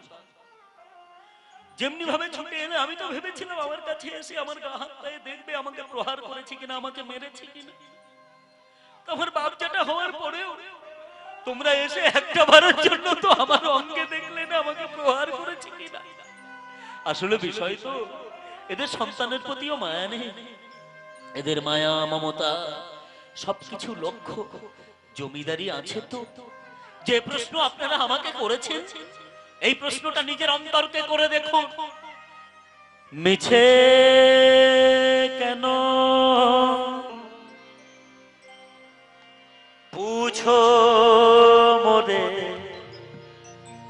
আমার বলা কিছুই না। মিছে কেন পুছো মোরে, আমার বলা কিছুই না। মিছে কেন পুছো মোরে, আমার বলার কিছুই না। যে যা করেন করান তিনি, সবার অন্তরে সে যে রয়। যে যা করে করান তিনি, সবার অন্তরে সে যে রয়। যে যা করেন করান তিনি, সবার অন্তরে সে যে রয়। মিছে কেন বুঝো মোরে, আমার বলা কিছুই নয়। মিছে কেন বুঝো, বলো আমার বলা, না না বলবো না, কিছুই নাই। না না আমার বলার কিছুই নাই, না না বলবো না, না না আমার বলার কিছুই নাই, না না না না না আমার অন্তর্যামী ভগবান সবই জানে, আমার বলার কিছুই না।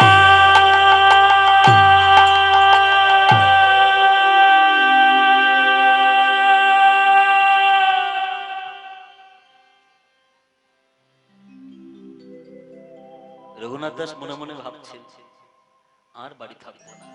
কেন থাকবো? যারা এমনি করতে পারে একটাবারের জন্য আমার কাছে এসে বললো না যে আমি কেমন আছি, আমি আর থাকবো কেন? কিন্তু কেন আমায় সঙ্গে নিয়ে যাচ্ছে না নীলাচল? কেন আমায় প্রভু সঙ্গ দিচ্ছে না? কে যেন এসে বলে দিল যে রঘুনাথ, তুমি যার জন্য পাগল হয়েছে সে তো বিষয় তত্ত্ব গৌরাঙ্গ।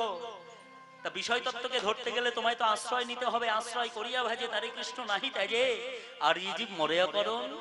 তা তুমি আশ্রয় না করেই তুমি বিষয় তত্ত্বকে তিনবার ধরতে গেছো। তুমি কি ধরতে পারবে? 1000 বার চেষ্টা করলেও তুমি ধরতে পারবে না। তোমাকে আগে আশ্রয় নিতে হবে। এই শিক্ষা পাওয়া মাত্রই কে আশ্রয়? না, আশ্রয় তত্ত্ব হলো আমার নিতাই চর, আশ্রয় তত্ত্ব হলো আমার নিত্যানন্দ। এই নিত্যানন্দের স্মরণ করতে শুরু করলো, জানা মাত্রই খুঁজতে শুরু করলো। ভজ নিতাই পদ কমল কোটি চন্দ্র শশীতল, নিতাই পদ কমল কোটি চন্দ্র শশীতল, গো যারে ছায়াই জগৎ জুড়ায়, যারে ছায়া জগৎ জুড়ায়। আমার হেন নিতাই বিনে ভাই রাধা কৃষ্ণ পাইতে নাই, নিতাই বিনে ভাই রাধা কৃষ্ণ পাইতে নাই। আস্তে, নিতাই চাঁদের বন্দনা, নিতাই চাঁদের বন্দনা শুধু আমি একা গাইবো তা নয়, এখানে আপনারাও গাইতে পারেন, আপনারাও বলতে পারেন হেন নিতাই বিনে ভাই রাধা কৃষ্ণ পাইতে নয়, নিতাই বিনে ভাই রাধা কৃষ্ণ পাইতে নাই। জোড়ো করি ধর নিতাইয়ের পায়, জোড়ো করি ধর নিতাইয়ের পায়ে, সে সম্বন্ধ নাহি যায় বৃথাইল জনমতা, সম্বন্ধ নাই যায় বৃথা গেল জনমতার। কি করিবে বিদ্যা কুলে তার, কি করিবে বিদ্যা কুলে তার, মজিয়া সংসার সুখে নিতাই না বলিল মুখে, মজিয়া সংসার সুখে নিতাই না বলিল মুখে, আমার মজিয়া সংসার সুখে নিতাই না বলিল মুখে, মজিয়া সংসার সুখে নিতাই না বলিল মুখে। সেই পাপী অধম সবার, সেই পাপী অধম সবার, অহংকারে মত্ত হইয়া নিতাই পদ পাশরিয়া, অহংকারে মত হইয়া নিতাই পদ পাশরিয়া, অসত্যকে সত্য করে মানি, এ ভব সংসার মাঝে নিতাই চাঁদ যে না ভজে, ভব সংসার মাঝে নিতাই চাঁদ যে না ভজে, তার জন্ম হইল অকারণে, তার জন্ম হইল কারণে। কেন অকারণে যাবে? নিতাই মোরে কর সুখী, করুণা করে রাখো ডাঙা, করুণা করে রাখো ডাঙা, চরণের পাশ পুরা অভিলাষ, জনমে জনমে হই যেন তোমার দাস,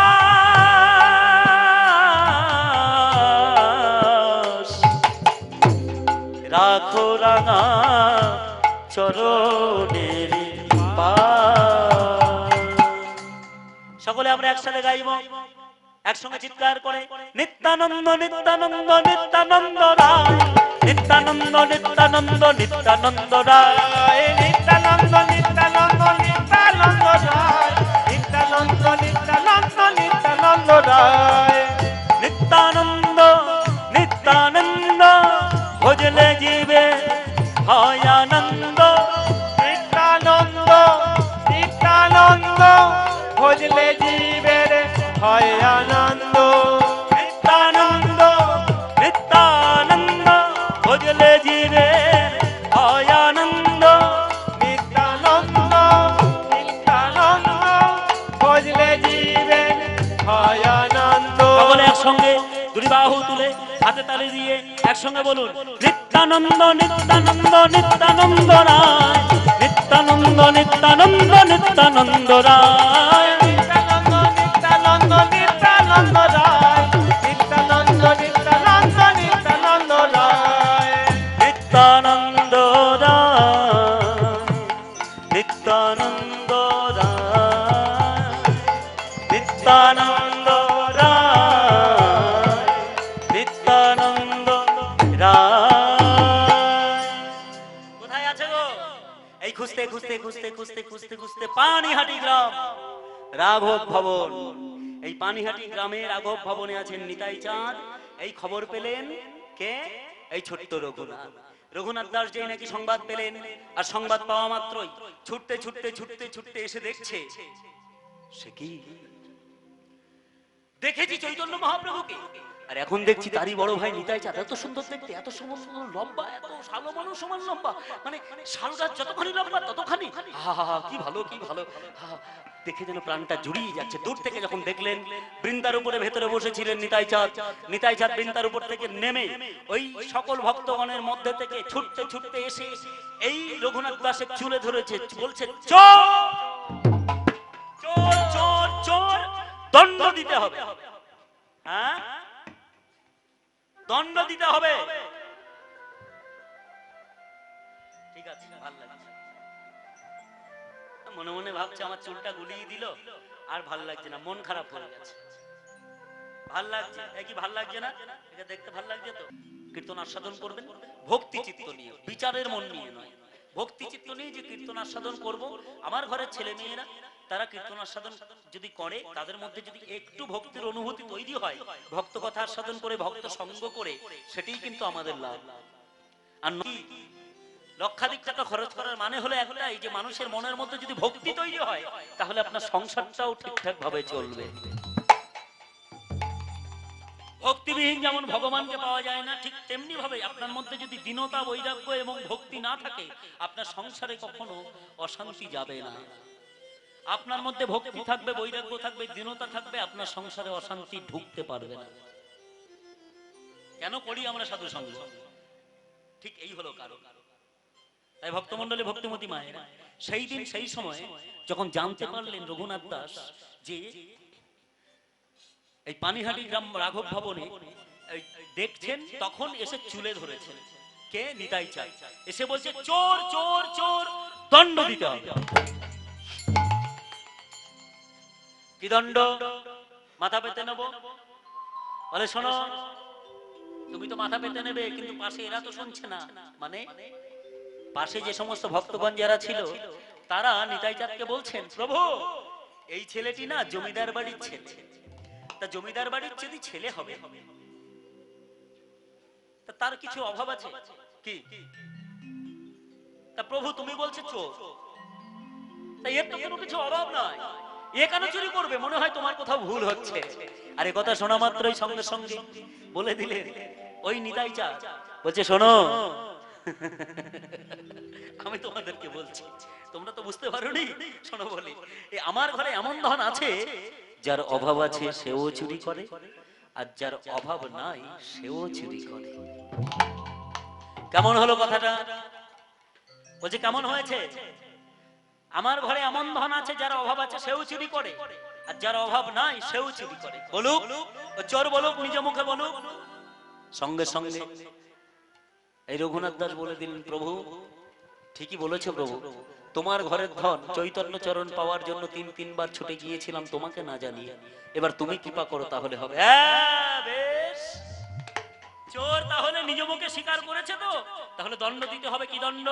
বলে, মাথা পেতে নেব। বলছে, শোনো, তুমি তো জমিদার বাড়ির ছেলে, তোমার তো কোনো কিছু অভাব নাই, তুমি কি করবে জানো? তুমি যাবে বাড়িতে সংবাদ পাঠিয়ে দাও, চিরা দধি মালসা ভোগের আয়োজন করে সকলকে প্রসাদ দিতে হবে। ভক্তমণ্ডলী, ভক্তিমতী মায়ের ভোগ কিন্তু দুই প্রকার, এক হচ্ছে 64 মহন্তের ভোগ, আর দুই হচ্ছে চিরা দধি মালসা ভোগ। সেই দিন নিতাই চাঁদ রঘুনাথ দাসকে দণ্ড দিয়েছিল বলেই আমরা কিন্তু এই দণ্ড মহোৎসব পালন করি। এবং আমাদের দেখবেন যেদিন ভোগ লাগানো হয়, ভোগ আরতি কীর্তন গাওয়ার পর আমরা যে মালসা থেকে প্রসাদটা পাই, চিড়া প্রসাদ, দধি প্রসাদ, মালসা ভোগ যাকে আমরা বলি, এই প্রচারটা করেছিলেন কে? কে করেছিলেন? নিতাই চাঁদ। কাকে দিয়ে? না, রঘুনাথ দাসকে দিয়ে। রঘুনাথ দাসকে দণ্ড দিয়েছিল বলেই সেই হইতে প্রচার হইল দণ্ড মহোৎসব। আজে চৈতন্যের হাটে বসেছে পানিহাটি গঙ্গার ঘাটে, চৈতন্যের হাটে বসেছে পানিহাটি গঙ্গার ঘাটে, চৈতন্যের হাটে বসেছে পানিহাটি গঙ্গার ঘাটে, চৈতন্যের হাটে বসেছে পানিহাটি গঙ্গার ঘাটে।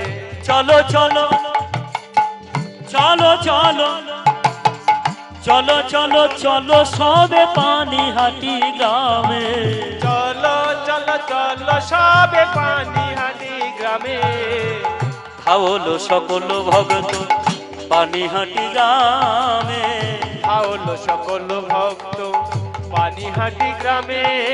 কি আনন্দ সবার মনে হরি হরি বলে, কি আনন্দ সবার মনে হরি হরি বলে, তারা নাচে দুটি বাহু তুলে, নাচে দুটি বাহু তুলে, নাচে দুটি বাহু তুলে, কি আনন্দ সবার মনে, নাচে দুটি বাহু তুলে, কি আনন্দ সবার মনে নাচে দুটি বাহু তুলে, কি আনন্দ সবার মনে, নাচে দুটি বাহু তুলে, কি আনন্দ সবার মনে হরি হরি বলে, কি আনন্দ সবার মনে হরি হরি বলে।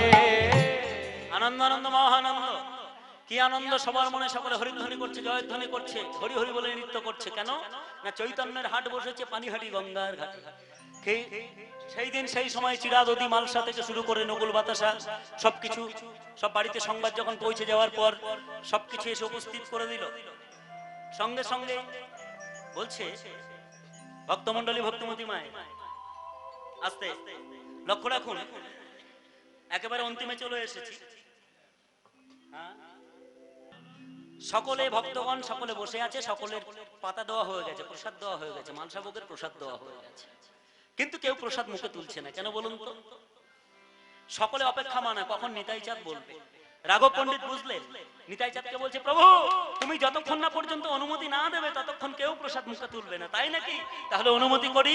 হরি হরি বলি বসিন করায় ভজন, পুলিন ভজন সবার হইল স্মরণ, হরি হরি বলে বস করায় ভজন, পুলিন ভজন সবে করে, হরি হরি বলি বৈষ্ণব করয় ভজন, পুলিন ভজন সবার হইল স্মরণ, হরি হরি হরি হরি বলে বৈষ্ণব মায়ের উলধ্বনি, ভজন, পুলিন ভজন সবে হইল স্মরণ। যাহা বৃন্দাবনে হয়েছিল, বৃন্দাবনে হয়েছিল, বৃন্দাবনে হয়েছিল, রাখালে শোনে পুলিনি ভজন, বৃন্দাবনে হয়েছিল,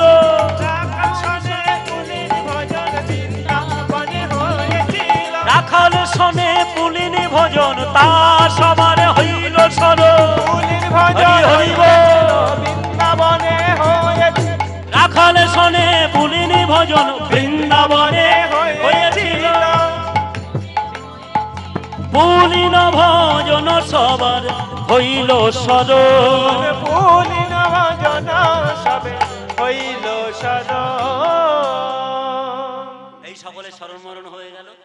তারপর যখন সন্ধ্যা ঘনিয়ে এসেছে, সন্ধ্যা ঘনিয়ে আসার সময় ঠিক ওই দেখুন জমিদার বাড়ির ছেলে রঘুনাথ দাস দীনতা নিয়ে, গলে বস্ত্র নিয়ে সকল ভক্তগণ যারা ছিলেন তাদের কাছে গিয়ে কৃপাবর্ষণ ভিক্ষা চাইলেন। সকল বৈষ্ণব গোসাই কৃপা করো মোরে, সকল বৈষ্ণব গোসাই কৃপা করো মোরে, দন্তে তৃণ ধরি কহে এদিন পাহা মোরে, দন্তে তৃণ ধরি কহে তিন পাহামরে শ্রী গুরু চরণ শ্রীকৃষ্ণ চৈতন্য পাদ পদ্ম পাওয়াইয়া মনে কর ধন্য। পাদ পাদে পাইয়া মোরে কর ধন্য। আমি নিশ্চিত করে বলতে পারি বাণিয়ারি গ্রামের মধ্যস্থান নাই তোমরাও শোনো মন দিয়ে, এই শ্রী গুরু চরণ আর শ্রীকৃষ্ণ চৈতন্য চরণ পাদ পদ্ম পাওয়াইয়া মোড়ে করো ধন্য। তাহা সবার কৃপা বিনে ইহা সাধ্য নাই, বিশেষ অযোগ্য মই কহিলাম নিশ্চয়।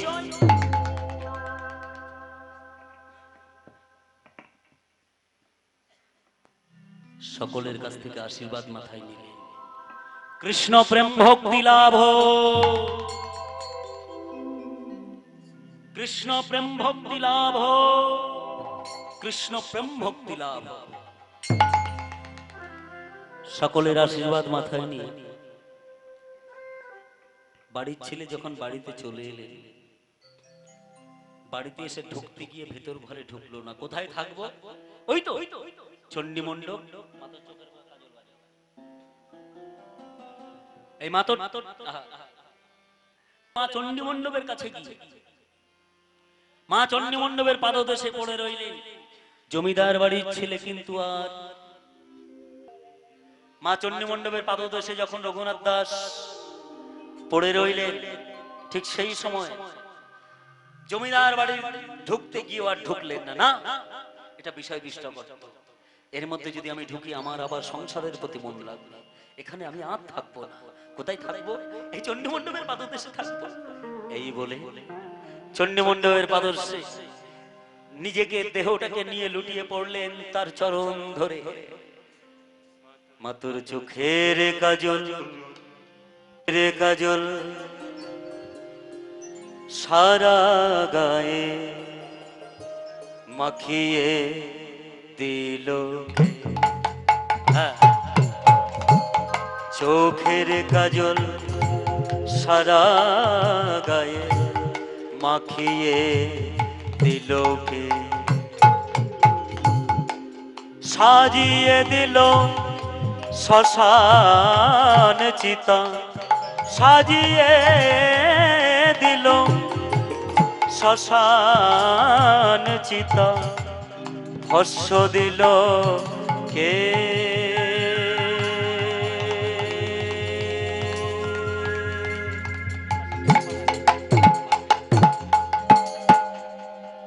চোখের কাজল সারা গায়ে মাখিয়ে দিল কে, মাতর চোখের কাজল সারা গায়ে মাখিয়ে দিল কে।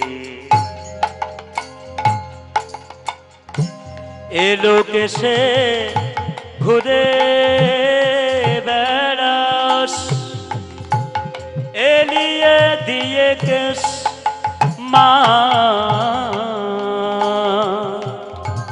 এলো কেসে ঘুরে বেড়াস, এলিয়ে দিয়ে কেস দেখি কে দে মনি মায়ে রামারে,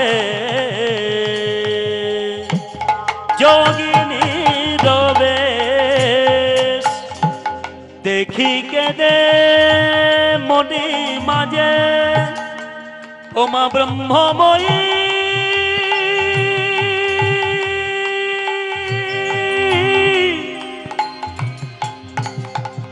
কপালিনী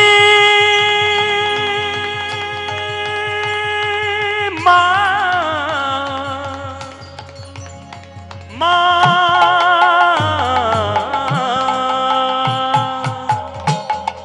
দেখি কে দে মনি মায়ে রামারে,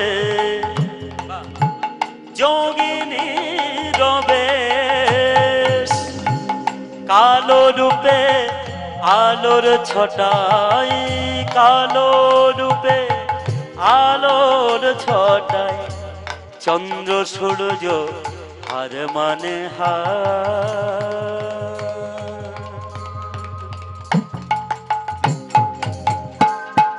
চোখের কাজল সারা গায়ে মাখিয়ে দিল কে?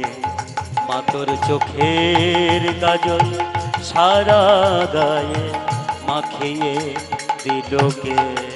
মাখিয়ে দিল কে? রঘুনাথ দাস তিনি কি করলেন? ভক্তমণ্ডলী, ভক্তিমতী মায়েরা, ঠিক সেই দিন সেই সময় রঘুনাথ দাস এই চণ্ডীমণ্ডপের পাদদেশে যখন ঘুমিয়ে পড়লেন, সারা রাত্রি যখন অধিক, আর সেই সময় ঘুমায় না মন, ওই মা চণ্ডী কৃপা বর্ষণ করছেন রঘুনাথ দাসকে। রঘুনাথ, তুমি ঘুমিয়ে থেকো না, মোনামার ঘুমায় না মন। ওগো মায়া ঘরে কত দিন, ওই গানটার জন্য ওটা দরকার ছিল, করে নি। মায়া ঘরে কত দিন তুমি রবে অচেতন, ঘুমায় না মন। রয়েছ অনিত্য ধ্যানে, নিত্যানন্দ হারায় প্রাণে। রয়েছ অনিত্য ধ্যানে, নিত্যানন্দ হারায় প্রাণে। ওগো জাগরে নয়ন মেলে, জাগরে জাগরে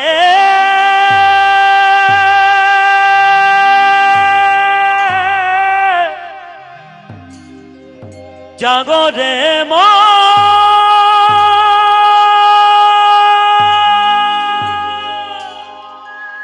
জাগরে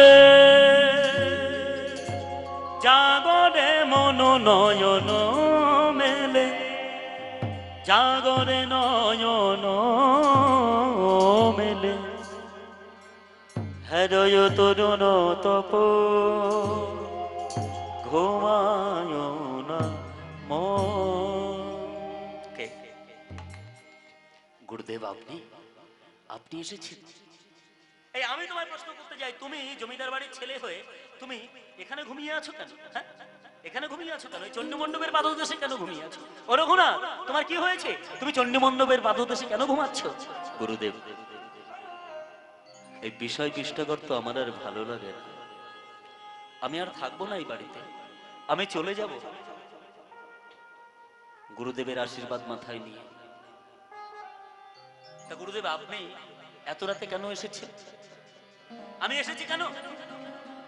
আমি আসবার কারণ হচ্ছে, এই যে আমার একজন ছিল না, যে চন্দন মেটে দিত, ফুল চয়ন করে দিত, সেই ছেলেটি বললো আমি দেশের বাড়িতে যাচ্ছি, গেল আর এলো না।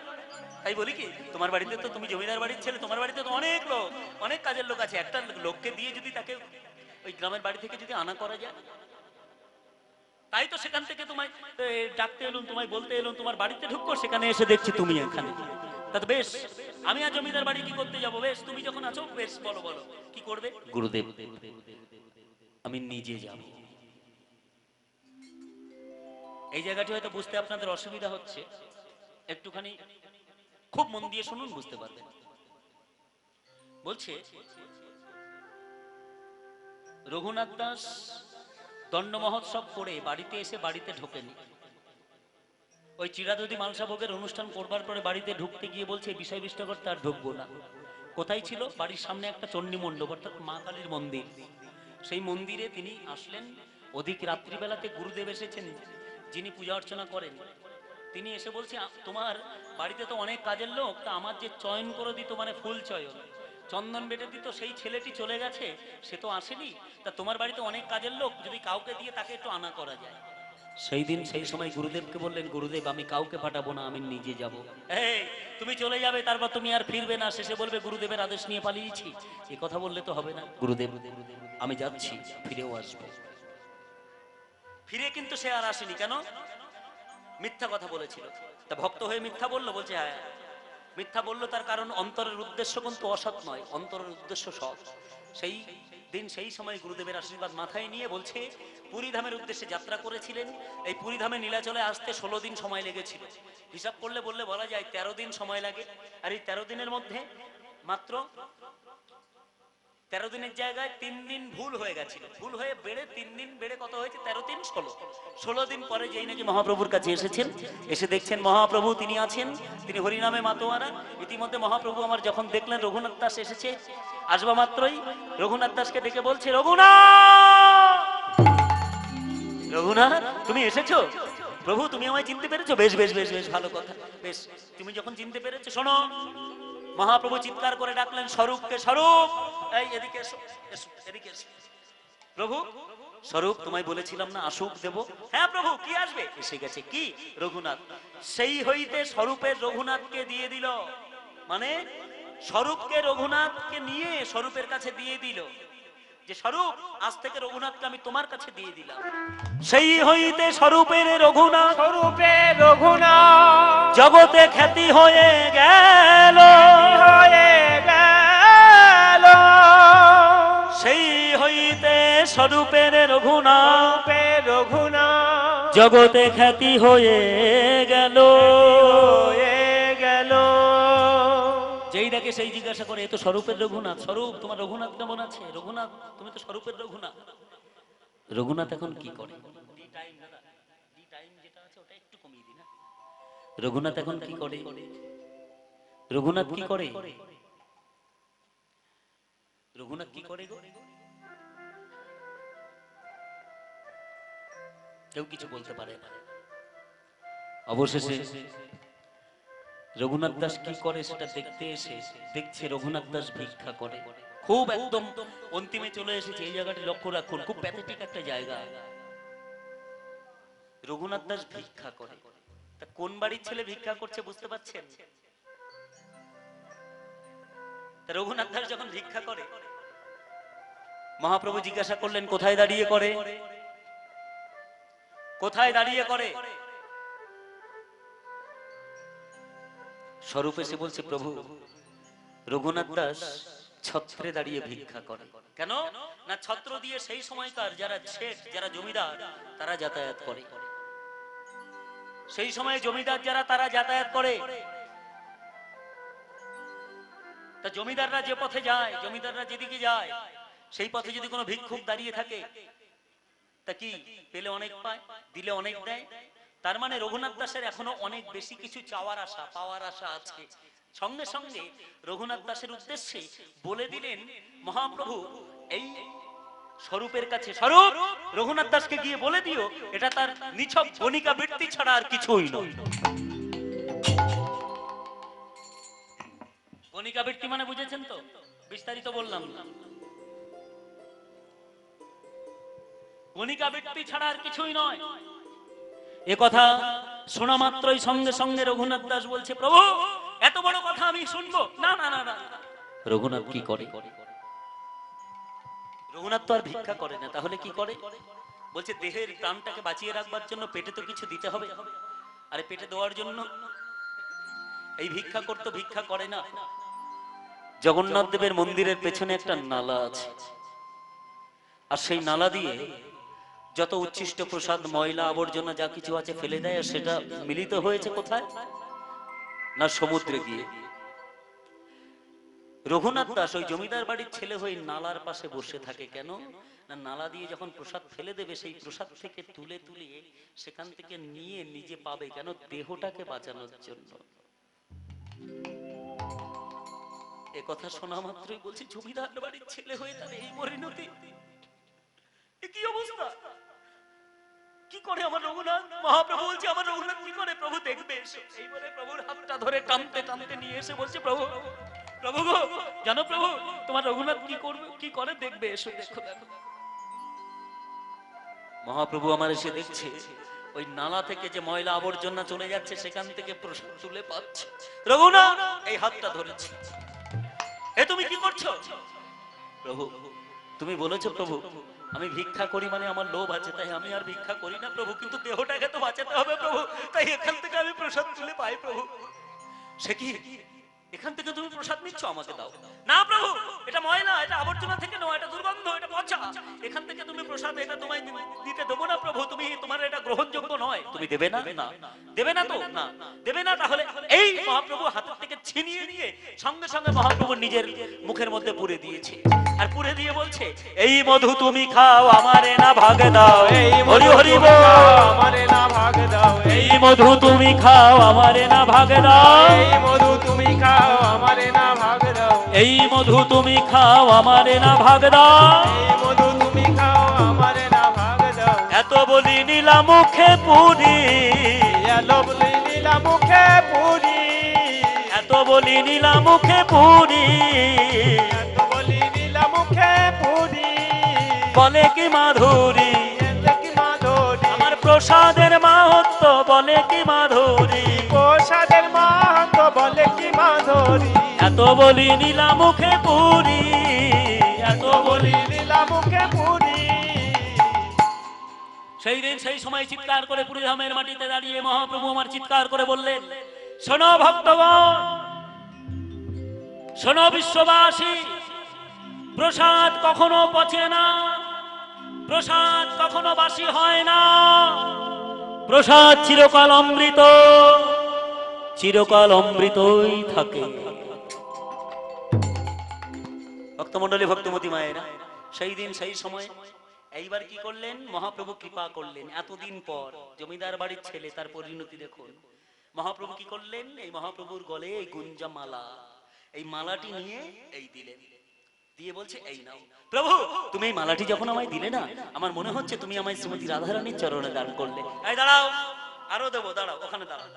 এই বলে এই মহাপ্রভুর ঝোলার মধ্যে থেকে এই একখানি পর্বতের টুকরো নিলেন, গিরি গোবর্ধন যে পাথরের টুকরো, এই নিয়ে বলে এই নাও প্রভু, এই তুমি আমার পর্বতের টুকরোটি তুমি আমায় দিলে না, আমার মনে হচ্ছে কি জানো, তুমি আমায় গিরিধারীর চরণে দান করলে প্রভু। এই যে আমার এই গুঞ্জামালা আমার রাধারানী, এই আমার গিরিধারী, এই তো আমি পেয়ে গেলাম, তো আমি পেয়ে গেলাম, এই তো আমার গিরিধারী, গিরিধারী, এই গুঞ্জামালায় আমার শ্রীমতী রাধারানী, রাধারানী, এই গুঞ্জামালা গলে নিয়ে গলে নিয়ে আমি রাধে রাধে বলবো, রাধে রাধে বলবো। এই রঘুনাথ দাসের সেই দিন কৃপা বর্ষণ হলো। ভক্তমণ্ডলী, ভক্তিমতী মায়েরা যতজন আছেন, ভক্ত ভগবানের মিলন হলো, এখানেই লীলা বিশ্রাম থাকবে, সকলে আশীর্বাদ করবেন।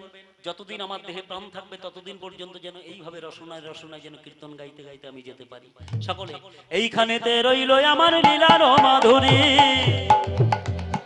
এইখানেতে রইল আমার লীলার মাধুরী, এইখানেতে রইল আমার লীলার মাধুরী, বদন ভরে সবে মিলে বলো কৃষ্ণ হরি, বদন ভরে সবে মিলে বলো কৃষ্ণ হরি, বদন ভরে সবে মিলে বলো কৃষ্ণ হরি, বদন ভরে সবে মিলে বলো কৃষ্ণ হরি, হরি বল হরি বল, হরি বল হরি বল, হরি বল হরি বল, হরি বল হরি বল, রাধে বলো রাধে আস্তে রাধে। সকলে একসঙ্গে দুটি বাহু তুলে একেবারে অন্তিমে এসে সকলে বলুন, রাধা কৃষ্ণের নামে বলো, রাধা কৃষ্ণের নাম, রাধা কৃষ্ণের নাম বলো, রাধা কৃষ্ণের নাম, রাধা কৃষ্ণের নামে বলো, রাধা কৃষ্ণের নাম, রাধা কৃষ্ণের নাম বলো, রাধা কৃষ্ণের নাম, जोर से बोलो प्रेम से बोलो राधा कृष्णेर नाम, প্রেম সে বলো রাধা কৃষ্ণের নাম, दोनों भोरे सबे मिले बोलो कृष्ण नाम, बोलो कृष्ण नाम, बोलो कृष्ण नाम।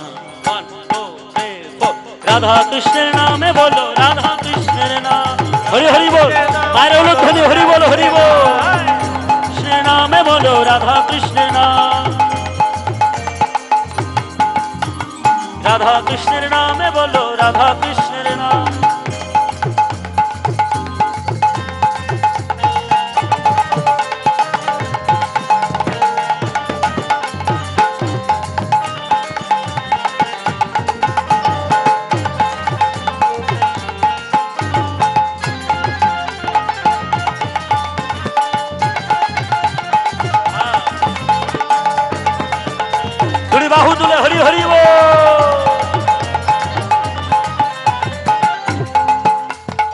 কলি যুগে পতিত পাবন অবতরী, কলিযুগে পতিত পাবন অবতরী, কলি যুগে পতিত পাবন অবতরী। কলিযুগে পতিত পাবন অবতরী। বদন ভরে সবে মিলে বলো কৃষ্ণ হরি, বলো কৃষ্ণ হরি, বলো কৃষ্ণ হরি। রাধা কৃষ্ণের নামে বলো, রাধা কৃষ্ণের নাম, হরি হরি বল। নাম বলো রাধা কৃষ্ণের নাম, বলো বলো রাধা কৃষ্ণের নামে বলো, রাধা কৃষ্ণের নাম, বলো রাধা কৃষ্ণের নাম, বলো রাধা কৃষ্ণের নাম, হরি বল। রাধা কৃষ্ণের নাম, বলো রাধা কৃষ্ণের নামে বলো, রাধা কৃষ্ণের নাম বলো, রাধা কৃষ্ণের নাম বলো রাধা কৃষ্ণের নাম, রাধা কৃষ্ণের নাম, রাধা কৃষ্ণের নাম। এ বলিए भाई राधा रानी की, वृंदा रानी की, गोलक महाराज जी की, भारती नंदन की, गंगा मैया की, निताई चाँद की, चैतन्य महाप्रभु की, भारती नंदन की, भक्तों वृंदों की, कीर्तन यज्ञों की, जम्बासी वृंदों की, निताई गौर हरि बोल हरि बोल हरि बोल हरि बोल हरि बोल।